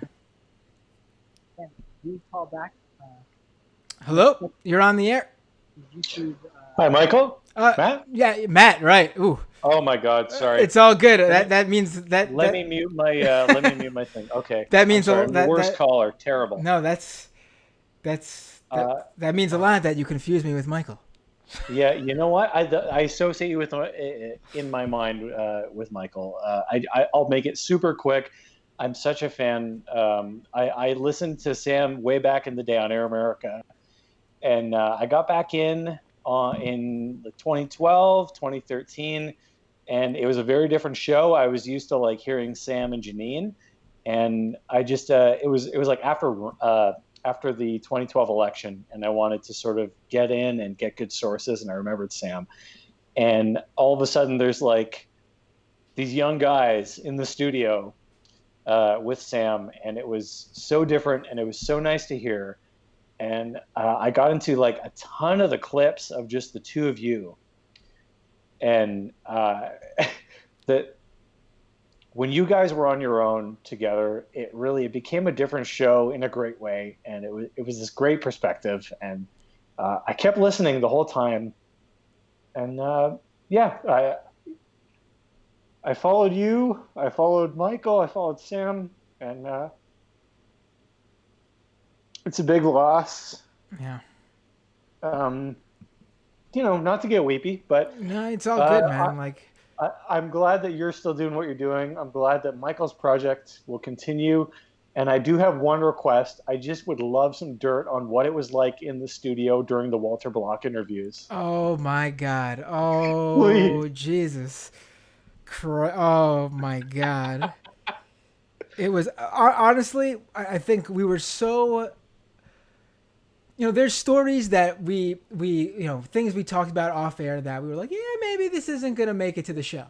But I think the Walter Block interview was so insane. Debates were so insane that we were just like, fuck it. It's all, everything we're thinking of. We're just spitting it all out. Like I'm pretty sure you got a live stream of our mind at that moment.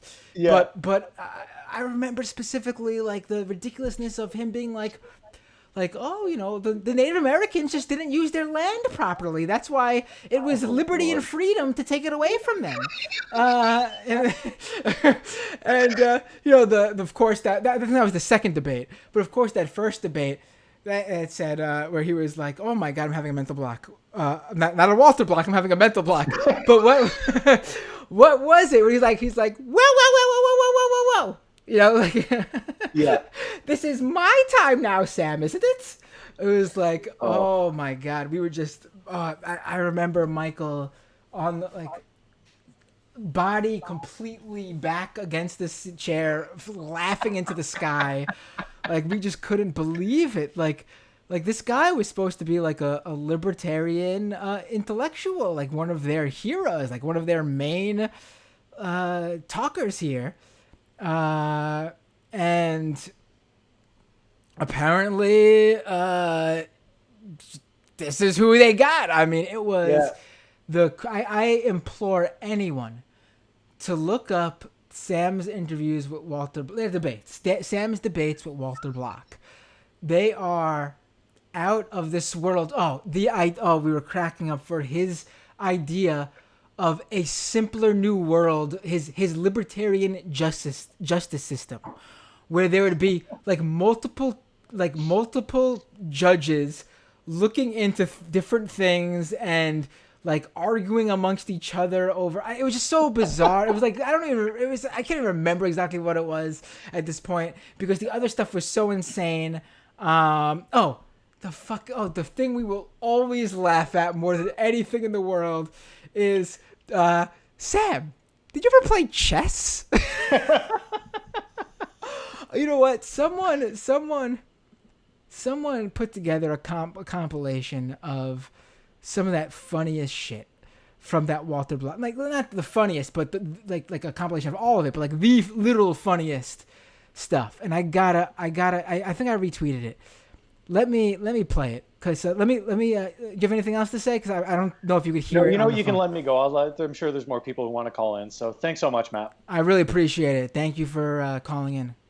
Love you, buddy. Take care. Let me play this. This is from Twitter user Lizard Rumsfeld. He put together a compilation of these moments. And it really is. I mean, Michael gets in a one-liner at the end of this clip that had us crying on the floor, just crying. Let me play this.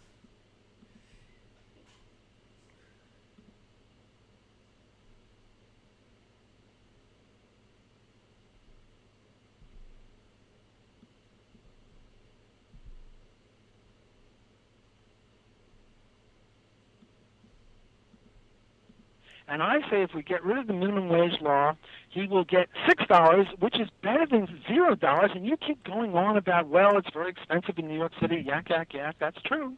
But no matter how expensive it is, he's living there now, and his situation would be better with $6 an hour extra than the $0 you are consigning him. First of all, I didn't say it wasn't problematic. I do regard this as highly problematic. I wouldn't do that. I think it's pretty despicable. No. I know you wouldn't do it. Because Hey, shut up. It's my turn now, isn't it? Well, now let's draw that analogy. You would say that you should play tennis with a Mexican person. I'm sorry, the Skype calls right are getting now. in the way. I'm Let me sorry. tell you something. I almost want to ask you guys. Let me rewind it for a second. Don't call in right now if you're Skype. I think it's pretty despicable. No. I know you wouldn't do it. Because Hey, shut up. It's my turn now, isn't it? Well, now let's draw that analogy. You would say that you should play tennis with a Mexican person. I am looking right now. Let me tell you something. I almost want to ask you guys to come over here. I am looking at almost 100, maybe more IMs that are here that to talk more about this. So let's take a break. I'm going to shoot some cortisone into my spine because I have a quite a bit. Before we take a break, though, can one listener please, when we put this up, go back and time how much Sam talked and how much this guy talked? I like to think that I would have. Hey! I think it's more than even. I think he might have spoken a little bit more. I don't think so. But I will say this in my defense that the biggest chunk of time that I took speaking was quoting him. was literally quoting him. Okay, so you were quoting me. Okay, so then let's All right, go to the next take point. a break. Let's take a break. Now, I want you to Hey, be hey, respectful, Michael. I apologize. I'm going to dock your pay down to $3.25. Hey! For well, that's better than nothing.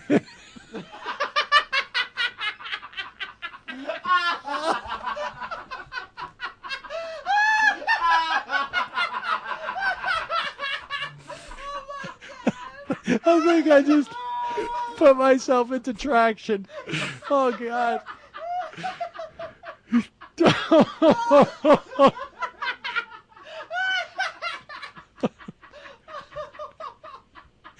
All right, folks. Oh, my God. Yeah, so, I mean, you should really go listen to those episodes. Jesus Christ.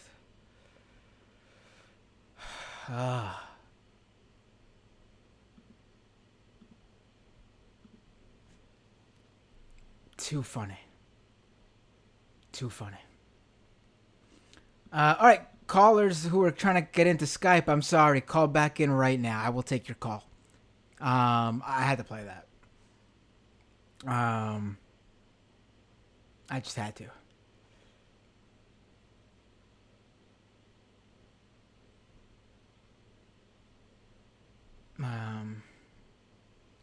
Abby said, I've been listening so long to MR, Majority Report, and steadily I just didn't notice it got more popular. It's just there. Right? I mean, listen, I knew that there was going to be a lot of mourning on the left when I got the news about Michael. What I guess I did not realize was just how big the left had gotten now. To the point where his name was the #1 trend on Twitter for like a whole entire night. And that Twitter put up a in memoriam news story, like where they actually put together a page with a short summary of a topic everyone's talking about and a few tweets that encapsulate what people are saying. Encapsulates, I should say, what people are saying. And that's, and they did that for Michael. And I was very happy to see that. It was really cool. Although, again, I wish it was for something he was here to see, you know?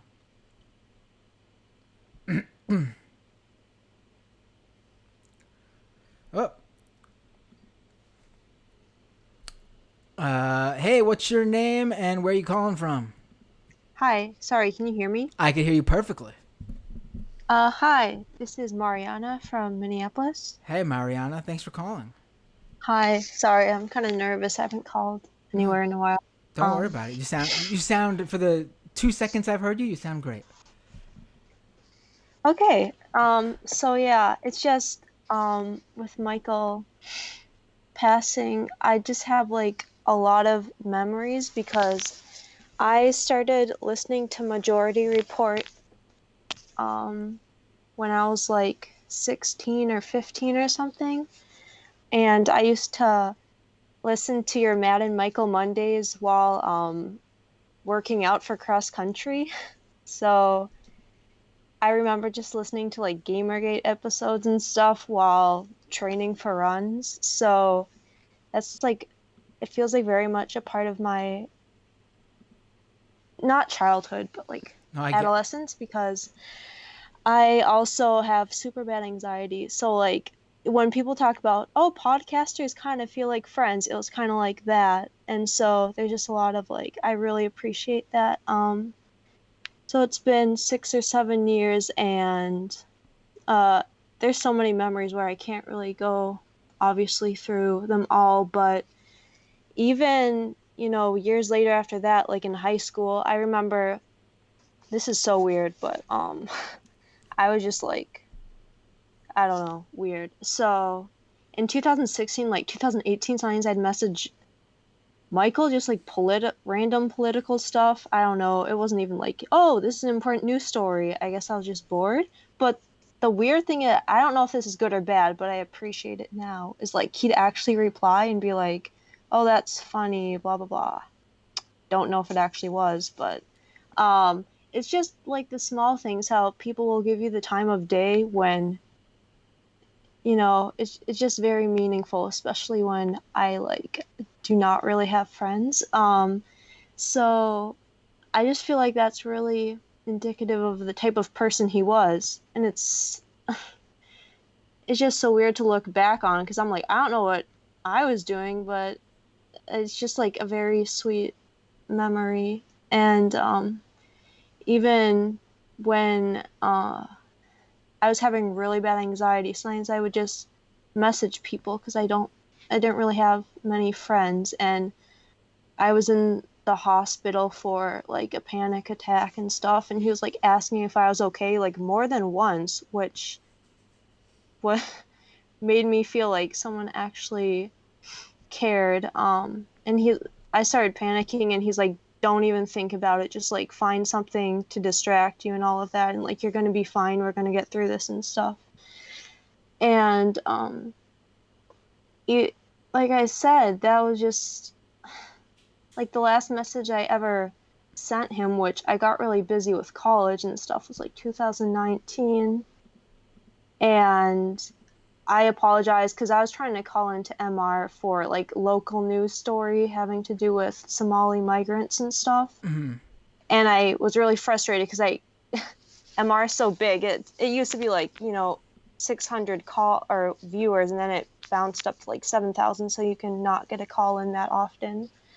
So I was really frustrated, and he's like, oh, just call in tomorrow. And I was sending stuff so they'd have information on it and could do a story on it. And then, like, out of nowhere, he was like, so how's college going? And I was like, dang, like, right. to remember and stuff. And I was like, oh, I'm trying to, finish up my classes. And the last thing he said is like, you can do it, go for it or something. And it's No, yeah. I really appreciate you telling me because Michael was very people. I don't think this is a surprise to anyone. A very positive person. He had his, I would, again, just another thing to put on the list of things I would pull it and knock him for every now and then in fun, but his spiritualness I would always be like, oh, Michael's such a hippie, but he was a just a nice, kind person in terms of just reaching out to people and checking and seeing how everyone was doing. I mean, the first thing he would always say to me was, how's the family? How's the kids? That's how he would. It doesn't matter how long. It doesn't matter if I saw him recently. It doesn't matter if I saw him months down the road. That's what he would always ask about. He was. That sounds right. Exactly like him.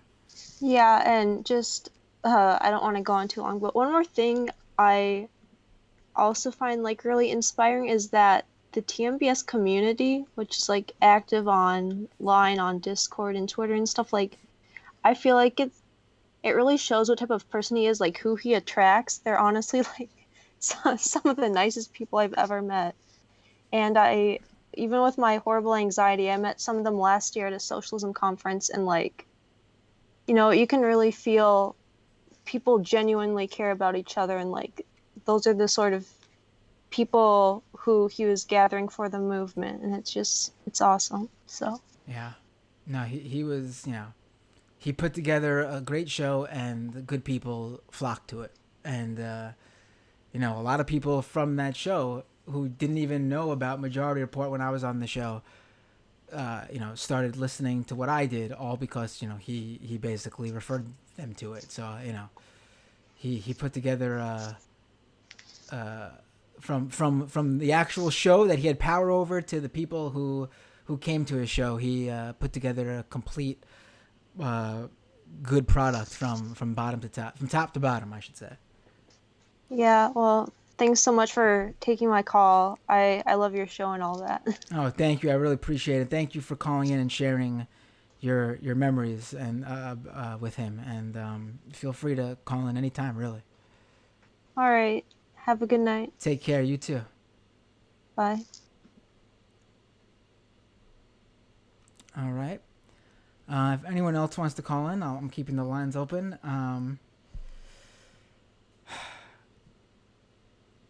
like, you know, I'm not a spiritual person. I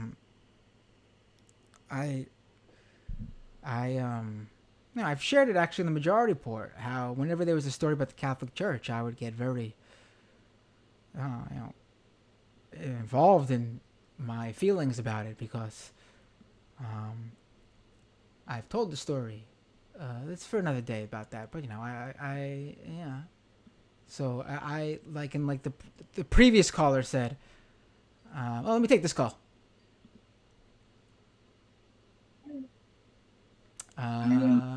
Hello? Whenever there was a story about the Catholic Church, I would get very.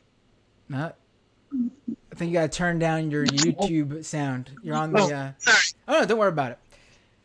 Hey, what's up? Who's this and where are you calling from? Can you hear me? It's a little bit distorted, but I could hear you. Is it still? It's a little bit like you're right up on your mic. Maybe if you stand a little bit further from the mic. Are you now? Perfect. I can hear much better. I'm very sorry for everything. Oh, don't worry about it. Oh, wait, what just happened? We lost that previous caller, I think. Previous caller, call back in a little bit. Let me take this next call. I believe David, is this you? Hello? Hello? Hi, Hey! I turned my video on for some reason. Oh, no, you could keep it on if you want. You're the first person to put video on. The video shows up on the YouTube feed, so if you don't mind being on YouTube, you're right there. Too late now. There you go. Calling in kind of spontaneously, but I guess I'm just trying to connect because, you know, I've been thinking about Michael a lot, and it, affected me way more than I expected. I listened to MR a lot for a few years, and then TNBS, and I listened to your show too. And by the way, you interviewed my best friend Dale Baran, who wrote a book about 4chan. So I really, really enjoyed that, of course. So thanks for doing that. Oh, no problem. I remember that. That was a great interview. Yeah, you're very knowledgeable about that material, so it was great. Thanks. Yeah.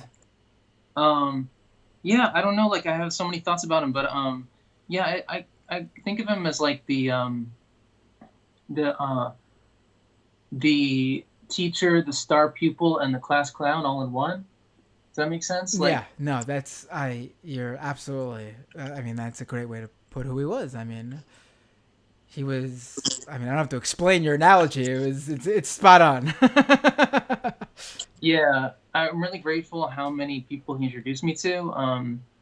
Adolf Jr., you know, Professor Wolf, and, you know, like, and it's so heartwarming to see him, like, reach out to his heroes and have them on the show. And then, you know, the first time he'd always, like, have the tie on and, like, present himself really, really, like, clean and everything. And then they become regulars, you know, they like Harvey K, like, they keep coming on. There's this, like, camaraderie, and I felt like he was kind of taking, like, the elders of the left movement, bringing them in to, like, you know, the younger generation, kind of, like, introducing them and integrating them. And I just thought that was beautiful. I never even considered that, and I think that's a really nice way to put it. I think that's exactly what he was doing, and it never really, that never connected to me in that way. Yeah. Man, he just had, like, such a great combination of qualities. Like, I think it is such a loss. You know, like, I appreciate different commentators for different things. I listen to a fair number of podcasts. You know, like, I love the Chapo guys for their humor and their, like, you know, cutting critiques of liberalism and that kind of thing. You know, everybody has their strengths, but Michael was, like, this incredible integration of a lot of things. And I felt like over time, it's not that I always agreed with him or I wasn't always sure, but he challenged me, and I felt like he was a guy I really trusted more than any other individual in left media to responsibly, humanistically, like, chart a course that kind of model how we could be and how we could have a more inclusive movement. Yeah. No, I think it's honestly just really nicely put. Yeah, it's for me, honestly, like it's so nice to hear all these, because so many people are talking about what he meant to the movement and to the left and to that aspect of it in general. And honestly, that's the way I think he would want to be remembered. But for me, I honestly, I obviously agree with all that, but I honestly struggle to talk about him in that way, because I view him as, Your friend, yeah. my friend. It's I'm so happy that that's how he's going to be seen, though. But completely different than how I guess I'm gonna always see him. For sure. Yeah. It's crazy to me. I still couldn't believe, like, I was so, I think one of the things that you think of when someone you really care about and is good, a person dies, is like, oh, someone died, and when someone good who dies, there should be people should know about it. People should know when someone that matters leaves. And you think about that for family members and stuff, and unfortunately, a lot of your family members aren't anybody, into the broader world. They should be in some cases, obviously, but they just aren't. But in this case, it's one thing, I guess you can say, that you don't have to, that's not going to be one of the sad things about Michael Brooks. He's not someone who people should have known about. He was known about, and he will be known about. And I guess you can, if you're trying to look at something positively, I guess that's one aspect that's nice to think about and know will always be there. Yeah, I mean, I guess yeah, like, if you've been just, it's funny because listening to the show and stuff, there's an illusion like these people are like my friends, even though I just listen to them, but he is your friend. But at the same time, there's also that way that they're kind of role models or like part of a movement. I'm not sure I'm saying this right, but like, no, you're saying it absolutely right. It's it's just something that, like, it's so, like, it's so amazing to see. Like, I remember sitting, I literally remember the visual.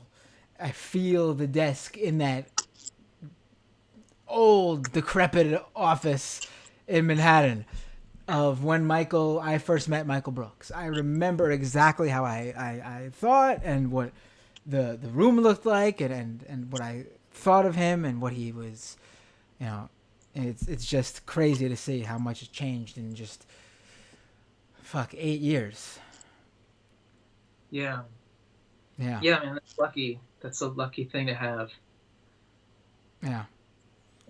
Thanks, man. I really appreciate it. This call, because I really, the thing where you mentioned about, some of the, I don't even know if he did it purposely that way. Maybe he did. He was a smart guy to think about it that way.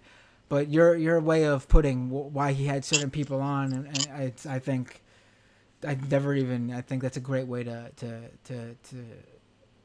remember that, because I think that's what he was doing. Yeah.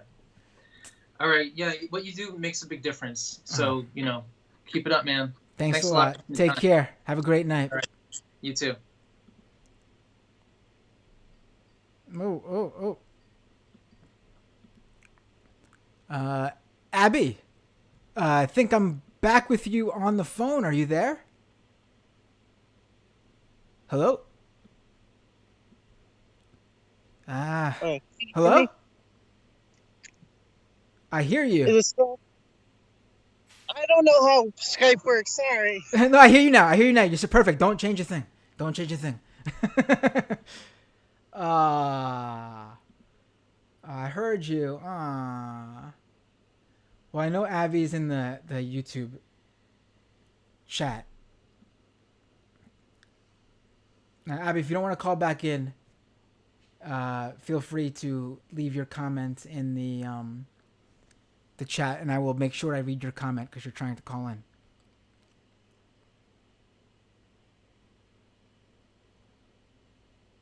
Luna is saying, spiritualism about believing in God. It's about believing we are all somehow connected. Yeah, no, I get it. I'm just talking about Michael. Like, I'm not a spiritual person. And Michael and I had talks about it. And I brought up the Catholic Church because I was a Catholic, and that's what sort of. I mean, technically, I still am. I never like uncatholicized myself, but my experience with religion in that way affected all the way down to spirituality and what I think of all that. I have no problem. I'm not like one of the, I want to make this clear. Let me hang up that call. Call right back in 1 minute. I'll make this clear. Like that other caller, I think it was David who called in. I also, when I was younger, considered myself to be an atheist. And while I still have those general beliefs about, what's after this world, I don't call myself an atheist. I think new atheists and people who shit on religion just for the hell of it or shit on religious people are gross. I say this as someone who jabbed Michael all the time for being spiritual. But again, you said that was different, but I don't have a problem with it. It's just not for me. But I will stand up for anyone who believes in a religion, no matter how much they believe in it, whether they fully believe in it or just generally follow it, go to a synagogue or church or to a mosque or to a temple, a Hindu temple, or to a Sikh temple or whatever it is. Whether you go once a year, once in a blue moon, every single day, once a week, just if you are a good person, I don't care. You're already a better person than a lot of those new atheists. I'll tell you that much. So I have no problem with religion in general. I think religion in terms of building a community, people who are part of that, I think that's great. It's not my thing.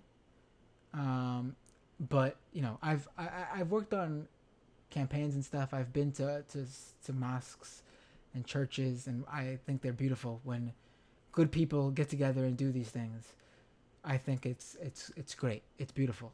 My issue, I guess, is with the broader the system of them.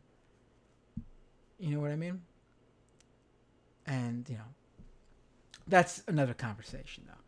But I wanted to make sure that was clear because it's a conversation that Michael and I would have about these sort of things and how we would rag on the new atheists all the time. Sam Harris especially, and Dave Rubin, of course, although he's not really a new atheist. But and I did not want anyone walking away from this episode of all episodes thinking, if they didn't hear my stuff with Michael, thinking I was a new atheist. Whoever was calling in, you can now call back. I'll take that call. Sorry I had to hang up.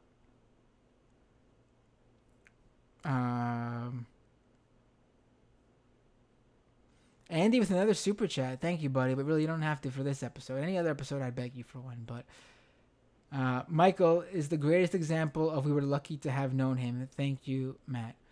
Oh, yeah. Well, thank you. And yeah.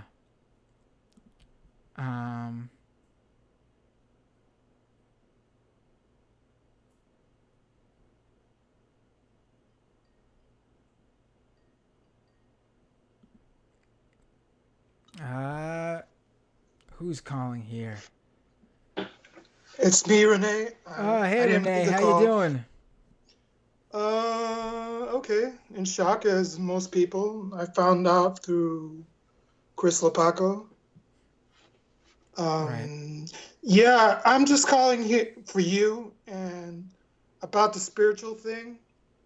Like Chile being a religious country and all that, very heavily in the Catholic orbit. Our left, especially the communists, find themselves like at a crossroad, especially with spirituality, especially if we have like such great poets like Paulo Neruda and Paulo Roca, who's not very well known over there.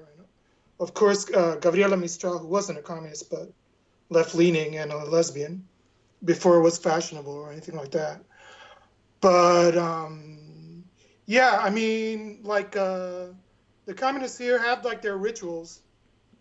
Like when they returned here from exile, they would like they had like the party of the hugs, as they called it, Efectivo los Abrazos, which was basically people in exile and people who had like disappeared and murdered, politically persecuted and murdered family members would meet on their homeland after a long time being exiled and such, and just hug each other and have a celebration. Right. I mean, So- I celebrate Christmas and those holidays, and I think Yeah. any of these things Yeah. are really nice, and I think it goes. I'm sure some people would be upset that I would say this, but I think those things are beyond religion. It's about just compassion for your fellow human and just showing spending time with your family, and that's the basis of religion, though. Right. Yeah. I mean, that's the original basis of like how chimpanzees and other animals. I mean, it has to do a lot with love and all that. But right. When people congregate, Right. Catholic means universal. But I mean, these are two like atheist traditions that I pick up from them, that I want like the chat and you especially to I guess use to commemorate Michael in a kind of communist way, so we can kind of one up him in that sense. But I mean, what we do here in Chile is that we say something like we remember his name, and then we say presente, sort of similar to the Sikhs and some Buddhists, that they see their spiritual leaders or their figures of note, that they want to see them as that they're still here, they're still present, at least as a sort of teachers, as a sort of memory and all that. So what I want you in the chat to do is, when I call out his name, I want you all to shout out presente, okay? I'll do. And and at the end of that, I want all of you to give a round of applause for Michael, okay? Let's. I'll do my best. Let's try this. This is the closest we're going to get to religion, right? And it's even better because I think Michael would have liked this, so because he was into. Yeah. Let's do it. Okay. Even though he didn't pay much attention, he talked a lot about Chile, but he never got fully deep into it, and you did. Okay. So I'm going to shout it out. Compañero! And I go. Yeah, Presente, right? His name. Yeah, okay. I'm already messing this up. Compañero Michael Brooks. Now you all have to say presente. Presente. Louder now. Compañero Michael Brooks. Presente. Compañero Michael Brooks. Presente. Ahora y siempre. Everybody give a round of applause for Michael for what he's done on there. Love you, Matt. Thanks. I don't know. I'm trusting that you did a real thing. It's real. It's real. I know. It's very left wing. I know. I'm just messing with you. You can use this forever and out. I'm just messing with you. Thanks a lot, man. Thanks for the call. I really appreciated this.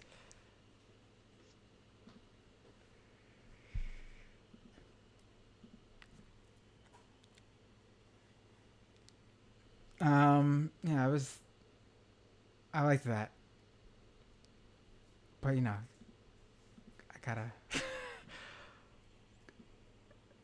gotta always say something. That's what an asshole I am. Right. Yeah, I guess. Oh, all right, cool. Another call. Hey, what's your name? Where are you calling from? Hey, my name is Mason, calling from the Seattle area. Hey, Mason. Ooh, Seattle. Are you by what's going on? No. I wish I was, though. I joined in some local protests in the area, cool. Did what I could, but the CHOP stuff was 30, 45 minutes away from me, so I didn't make my way down there, unfortunately, Right. before things turned a little sour, and some of the alt-right boogaloo guys came in and Right. and started making a mess of things, unfortunately. Yeah. Yeah, that's that's just how it works now, where you can't have anything nice in any way, shape, or form. Something or someone is gonna go ahead and ruin it.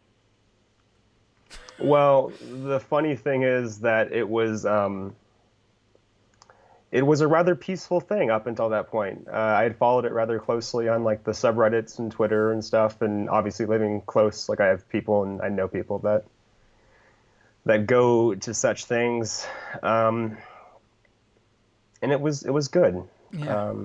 Yeah. No, it was. It had to be ruined. Right. Right. Yeah. So what would you like to talk But, about calling in? I would love to actually go more into, but let's talk about, I guess, Michael. Yeah. Yeah. No. I am trying to remember. I'm trying to remember when I started listening to you guys, because I think it was around 2013, 2014, somewhere around that time period. But it's such a blur for me. It was a time in my life that was incredibly emotionally stressful and draining. I come from a military background. Grew up all over the place. And it was a time in my life where I was facing a reckoning of those facets of who I am. This military side of me clashing with this newly awakening side of me. I don't know how to describe it. Sorry, I'm trying to. No, I'm trying to put these things into words as best I can, but I'm kind of distraught. But it was a time in my life where a lot of things were happening that weren't so great.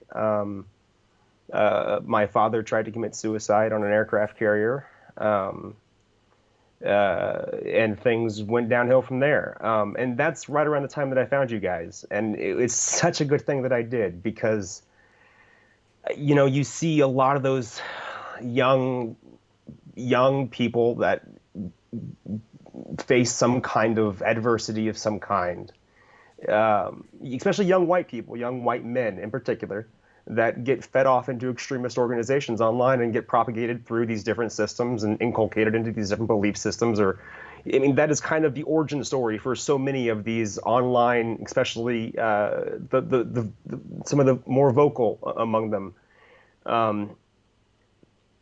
That's kind of their origin story, is some of the stuff that I went through. But I had you guys, and because I had you guys, I became a better person through that experience and through that adversity. And I don't know if I would have otherwise. And I don't know if I would have without Michael. And, I kind of took for granted that for the next couple decades, I would have him to bounce my ideas off of, even if I didn't get to meet him personally. There are very few people who I respect on an intellectual level that grasp these broader systems that we're talking about.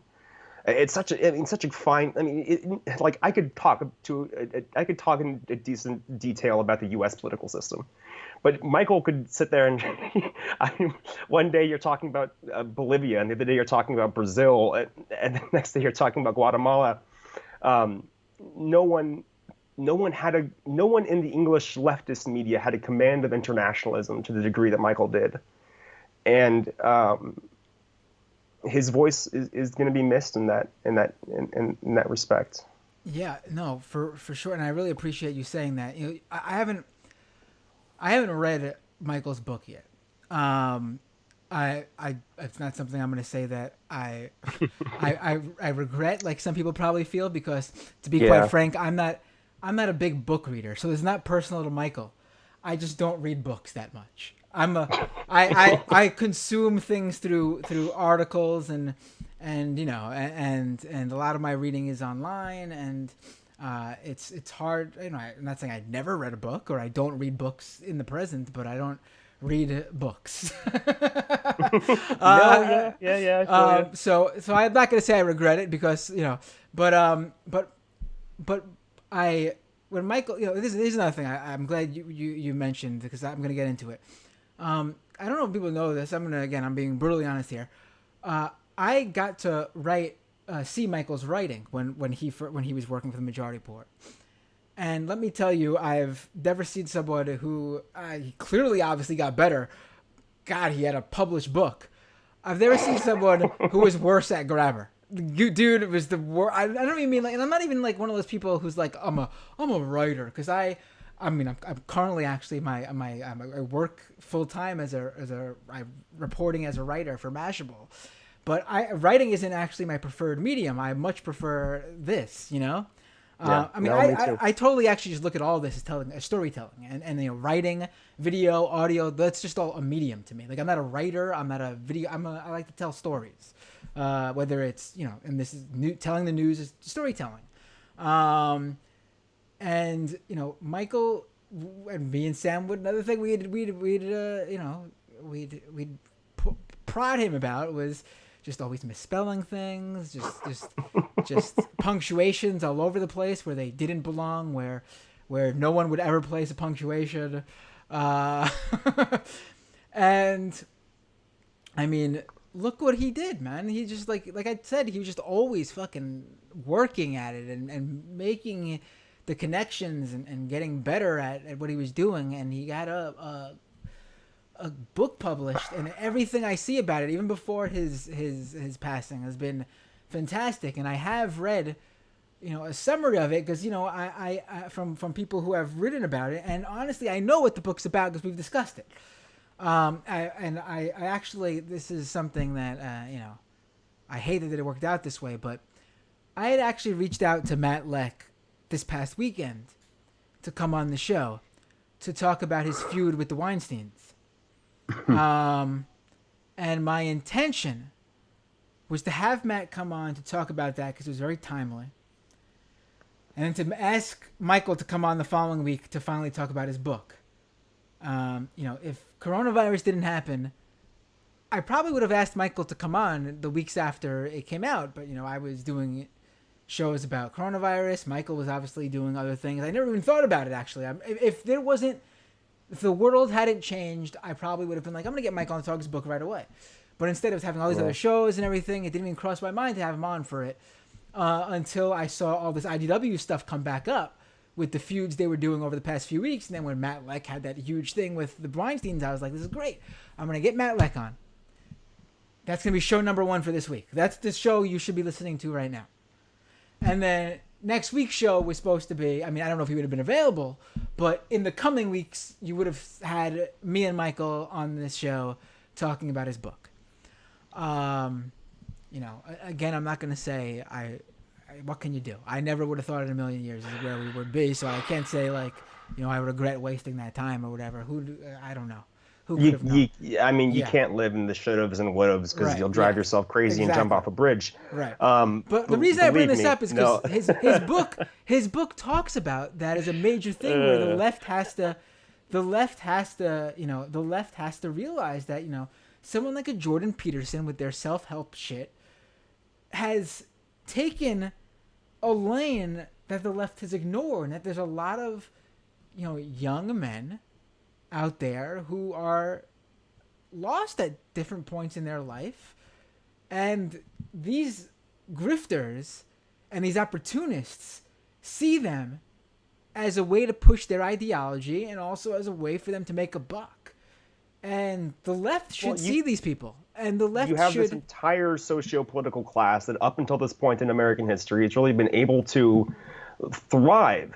And now we're seeing the breakdown of American society writ large, and it's actually impacting not just poor people of color, but white people too. So you have these feelings of aggrievement that are derived not just from reckoning and looking around themselves and thinking, oh, not only do I have less or equal to what this minority person has, but what about my parents?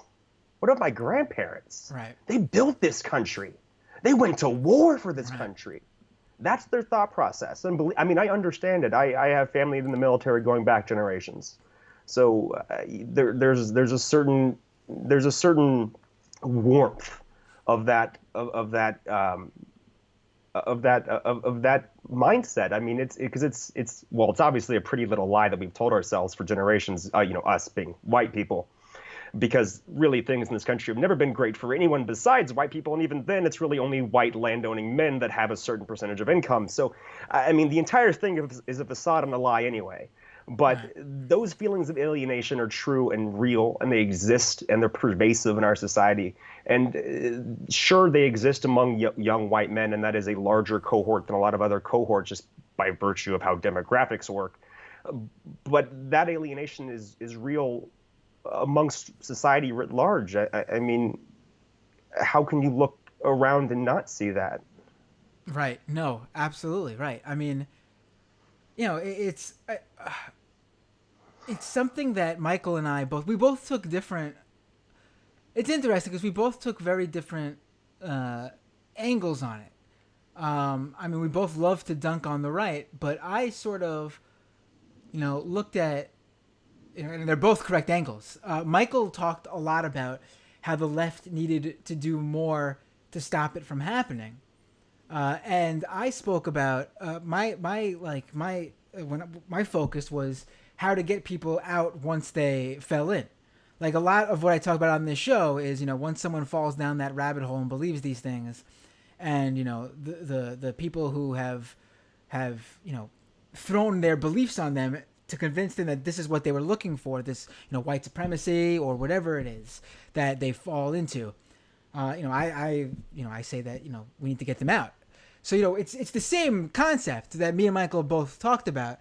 It was just I think he was like why are we even letting it happen to begin with? We should be in that lane first and foremost. Yeah, because we actually the left actually cares in terms of it's a both and strategy, right? I mean, you need both. You need the deprogramming of people, and part of what was brilliant about Michael, and part of that I just don't know if I'll find someone that is quite capable of doing this again.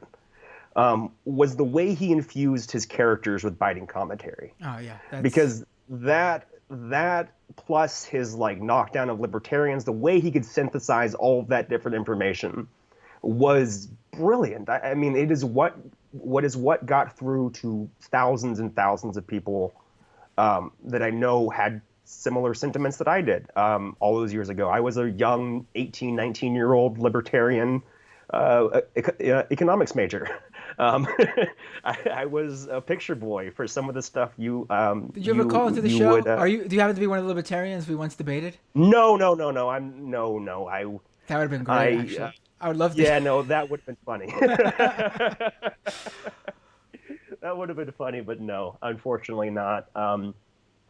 I was more reserved back then. But I just want to wrap up by saying this one thing about Michael, that his sister Aisha, I think that's how you pronounce her name. Is that right? Yes. Lisha, yeah. No? Actually, Lisha. I think it's Lisha, yeah. Lisha. Okay, just making sure. I'll be honest. I don't recall. Oh, I'm terrible with names.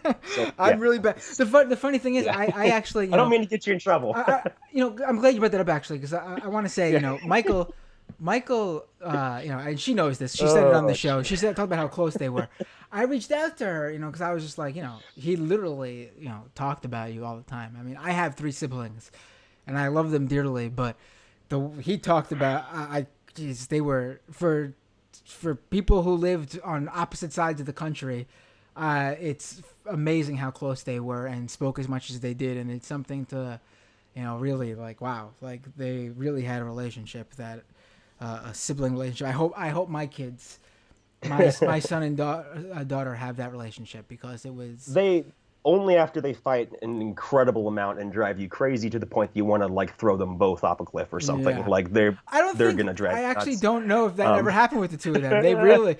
He never said anything. Really? Okay. It was always him promoting her, and it was it's amazing.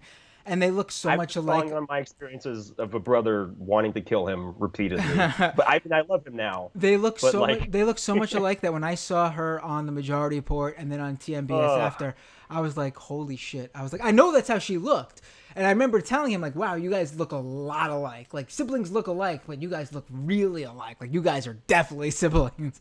But seeing her on those shows, I was like, my God, it's like he's right there. It's like that's Michael.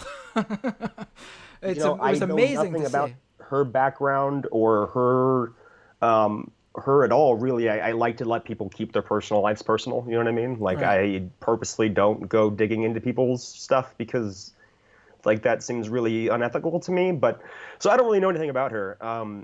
But I can tell you this. There was one thing she said to me that really stuck with me, and it was he wanted to be a senator. Or no, Jamie said that. Sorry, Jamie had mentioned that he wanted to be a senator. And I was thinking about, it's I just said a second ago not to do this, but this was the first day that this news occurred to me, like when everything was happening. This was all I could do all day. I was crying pretty much all day. Because I thought what we've been robbed of, the experiences and knowledge and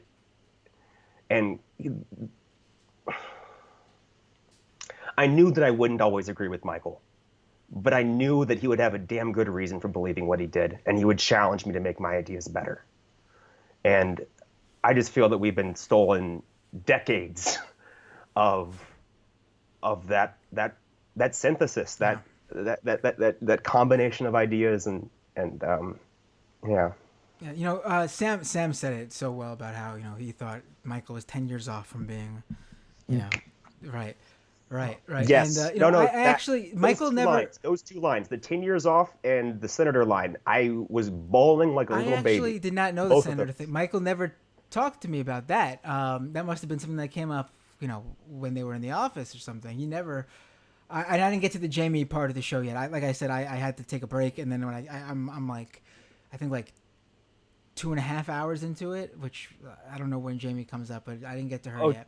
Dude, it took me all day. Don't feel bad. Like I had nothing better to do than sit there and cry all day and listen to a podcast. So it was bad. And I did not know I honestly, it even surprises me because he's never.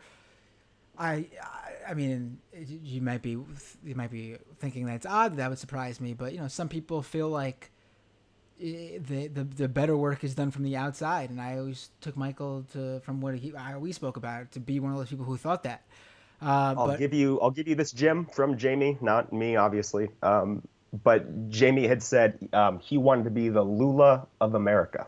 Wow. That was the phrase he said multiple times. Wow. So take that from Jamie for what it's. Honestly, knowing Michael, I could hear him say that seriously. Yeah. But I could also hear him saying that tongue in cheek, because I mean, I could hear I could hear it. I could hear him saying it, and and him like. So I can't. I don't know. But maybe I got to talk to Jamie and find out. Yeah. So it's there's those two things that stuck with me. But I'll let you go, man. Thank you so much for having me on. Thank you for being a part of my life, even though you didn't know so. Just I can't imagine what Sam and Alicia are going through. I'm sorry, I'm trying to stop myself. Right. I mean, like I said earlier, I saw, in my time there, I've seen every emotion of Sam I thought I would see, but that one on Tuesday was. I don't know how he did it. I mean, seriously, the way he for 4 hours. All right. Yeah, I'll leave it there. Have a good one, man. Take care. Take care. I will say this. Starting that episode must have been the hardest thing in the world. I don't. He really. I was. When I found out on Monday, Sam is the one who told me. He texted me, and I had not realized that this happened on the air. He texted me around the time the show would have been off the air.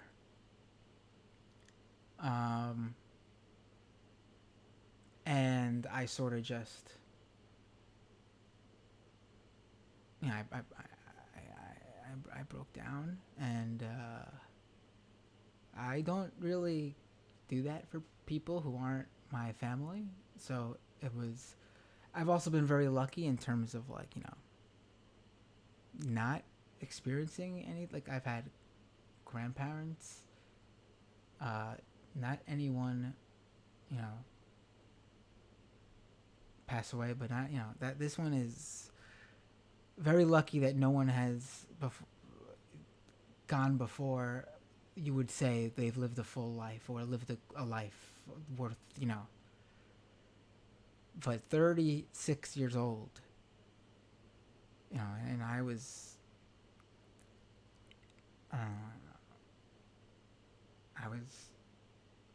very sad, and I'm, you know, very sad.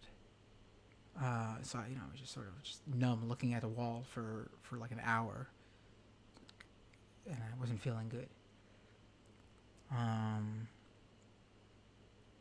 You know, it sucks. That's, you know, I read that text message over again to see if I was misunderstanding something. Even when I, you know, first heard what happened, in general, I was like, I'm gonna go check, go see if he's okay, right? He's in the hospital, right? No.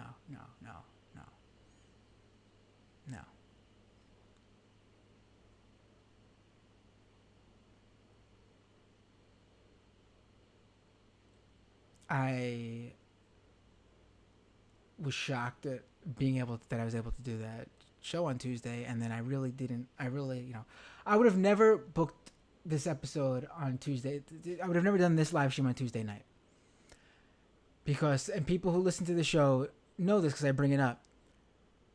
For the 2 years I've been doing Doomed, I would go out of my way to not do a show on Tuesday night. There are a handful of times I had to, because the guest I wanted to talk to was only available on Tuesday night. But that must be, you could count the number of, I've done over 100 of these shows. I think we're approaching like 120.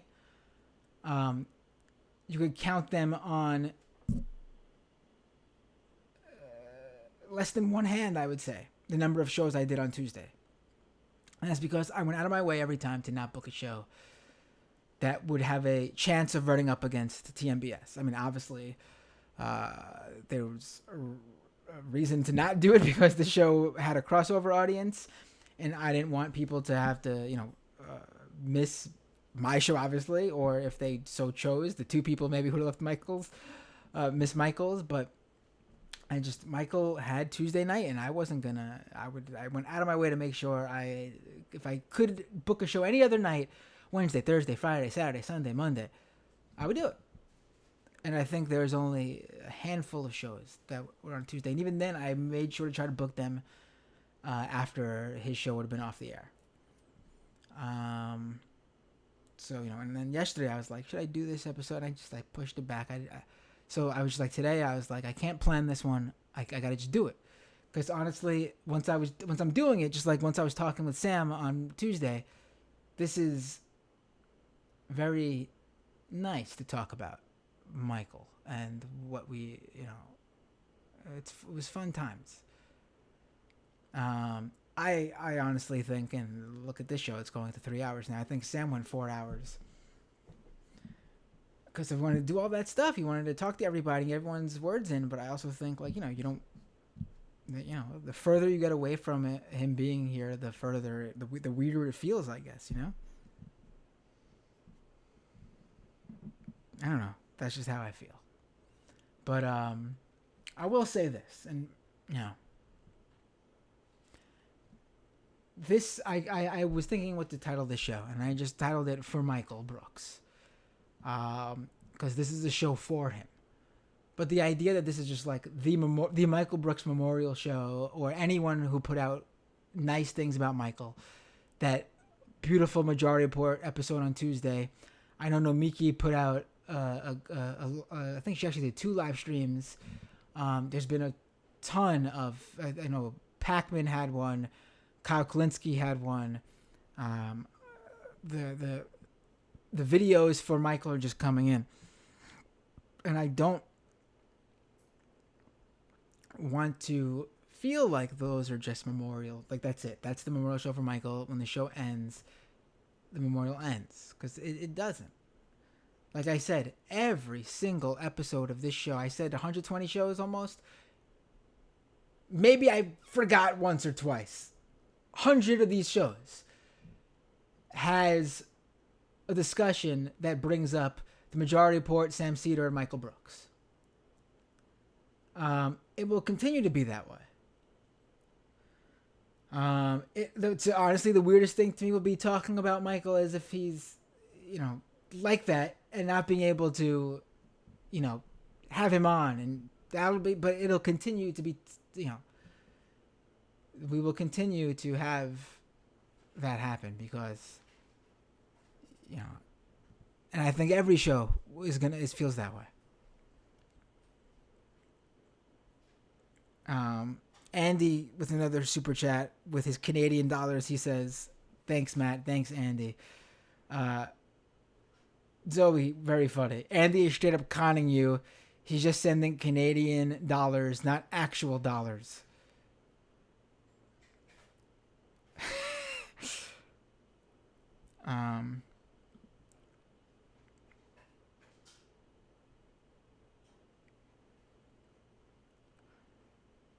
I'm sure there's more stories that I'll think of as time goes on that'll come up. I'm sure there'll be Majority Report clips I'll see and remember. That'll remind me of things that we. Lek. Let me play this clip. Lek clipped. Matt Lek clipped, and I love it. It's from the last Matt and Mike Monday when we were able to both be on camera, and it was Michael's. This is 2015. Remember, me and Michael talking and him doing a Badass Bernie and Bloomberg prediction. Remember, October 2015.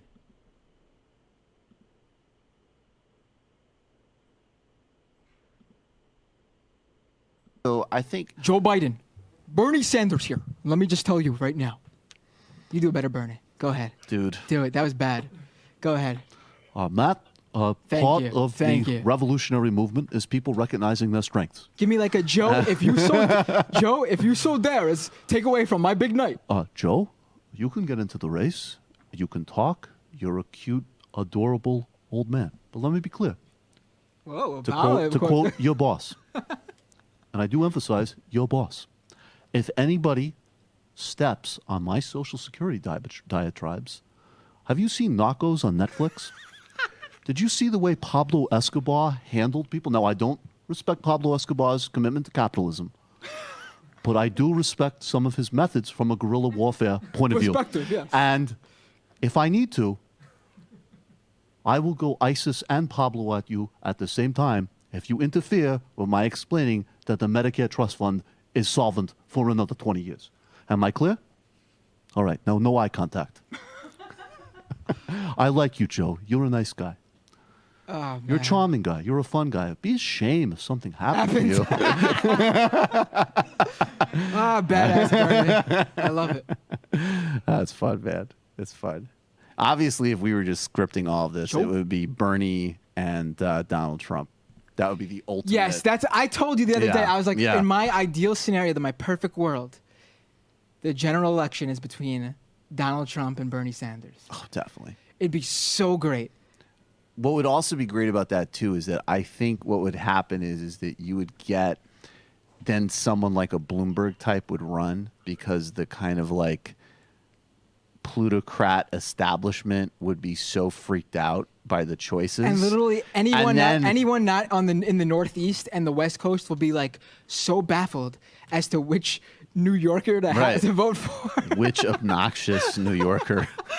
My choice is 3 New Yorkers. No, but it's just going to be great that they're gonna like have to deal with. My lord, which New Yorker do I vote for?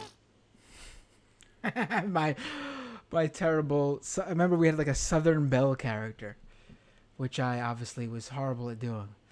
And Michael clearly dropped that character later on because I don't hear anything about that one. Yeah, that was October 2015. Jesus.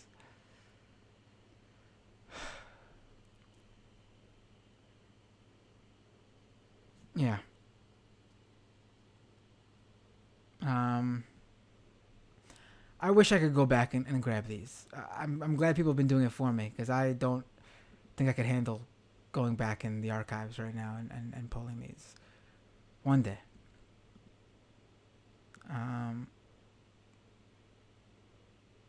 Yeah.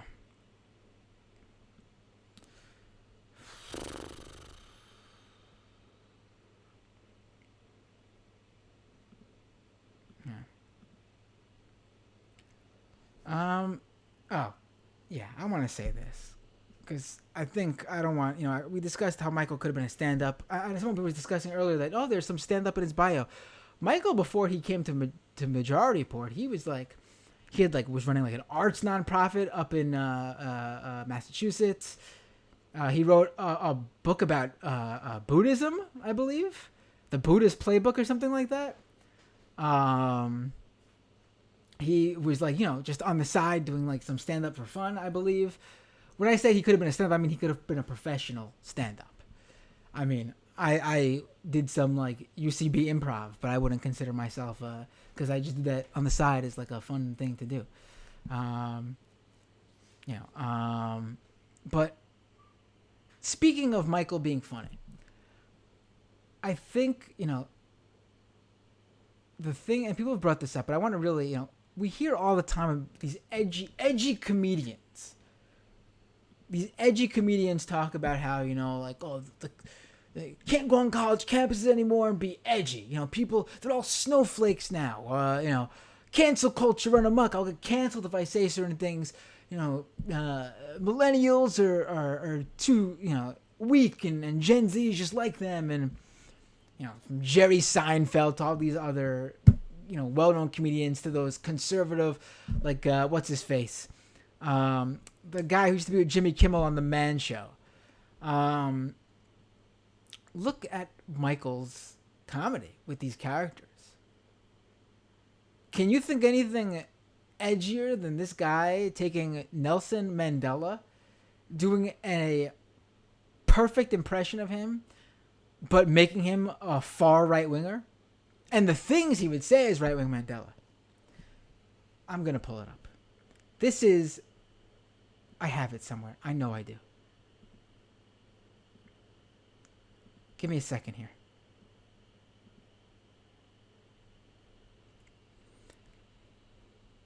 This is the first ever right-wing Mandela.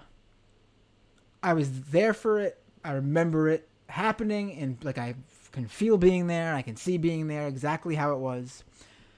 Jesus Christ. December 6th, 2013. I'm going to play it. Adam Carolla. That's right. That's what I was thinking of. Thank you, everyone. Jesus Christ. December 6th, 2013.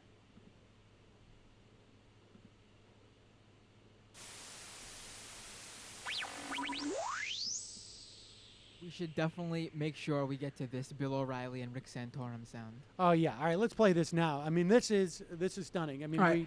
I'm gonna fast forward through the. We're watching the right now dealing with. I'm gonna fast forward through the us actually watching the clip, but the story is that Nelson Mandela passes away. Bill O'Reilly calls him a communist, has Rick Santorum on, which I mean. Okay. Ooh. That's supposed to be a diss. But Rick Santorum goes on about how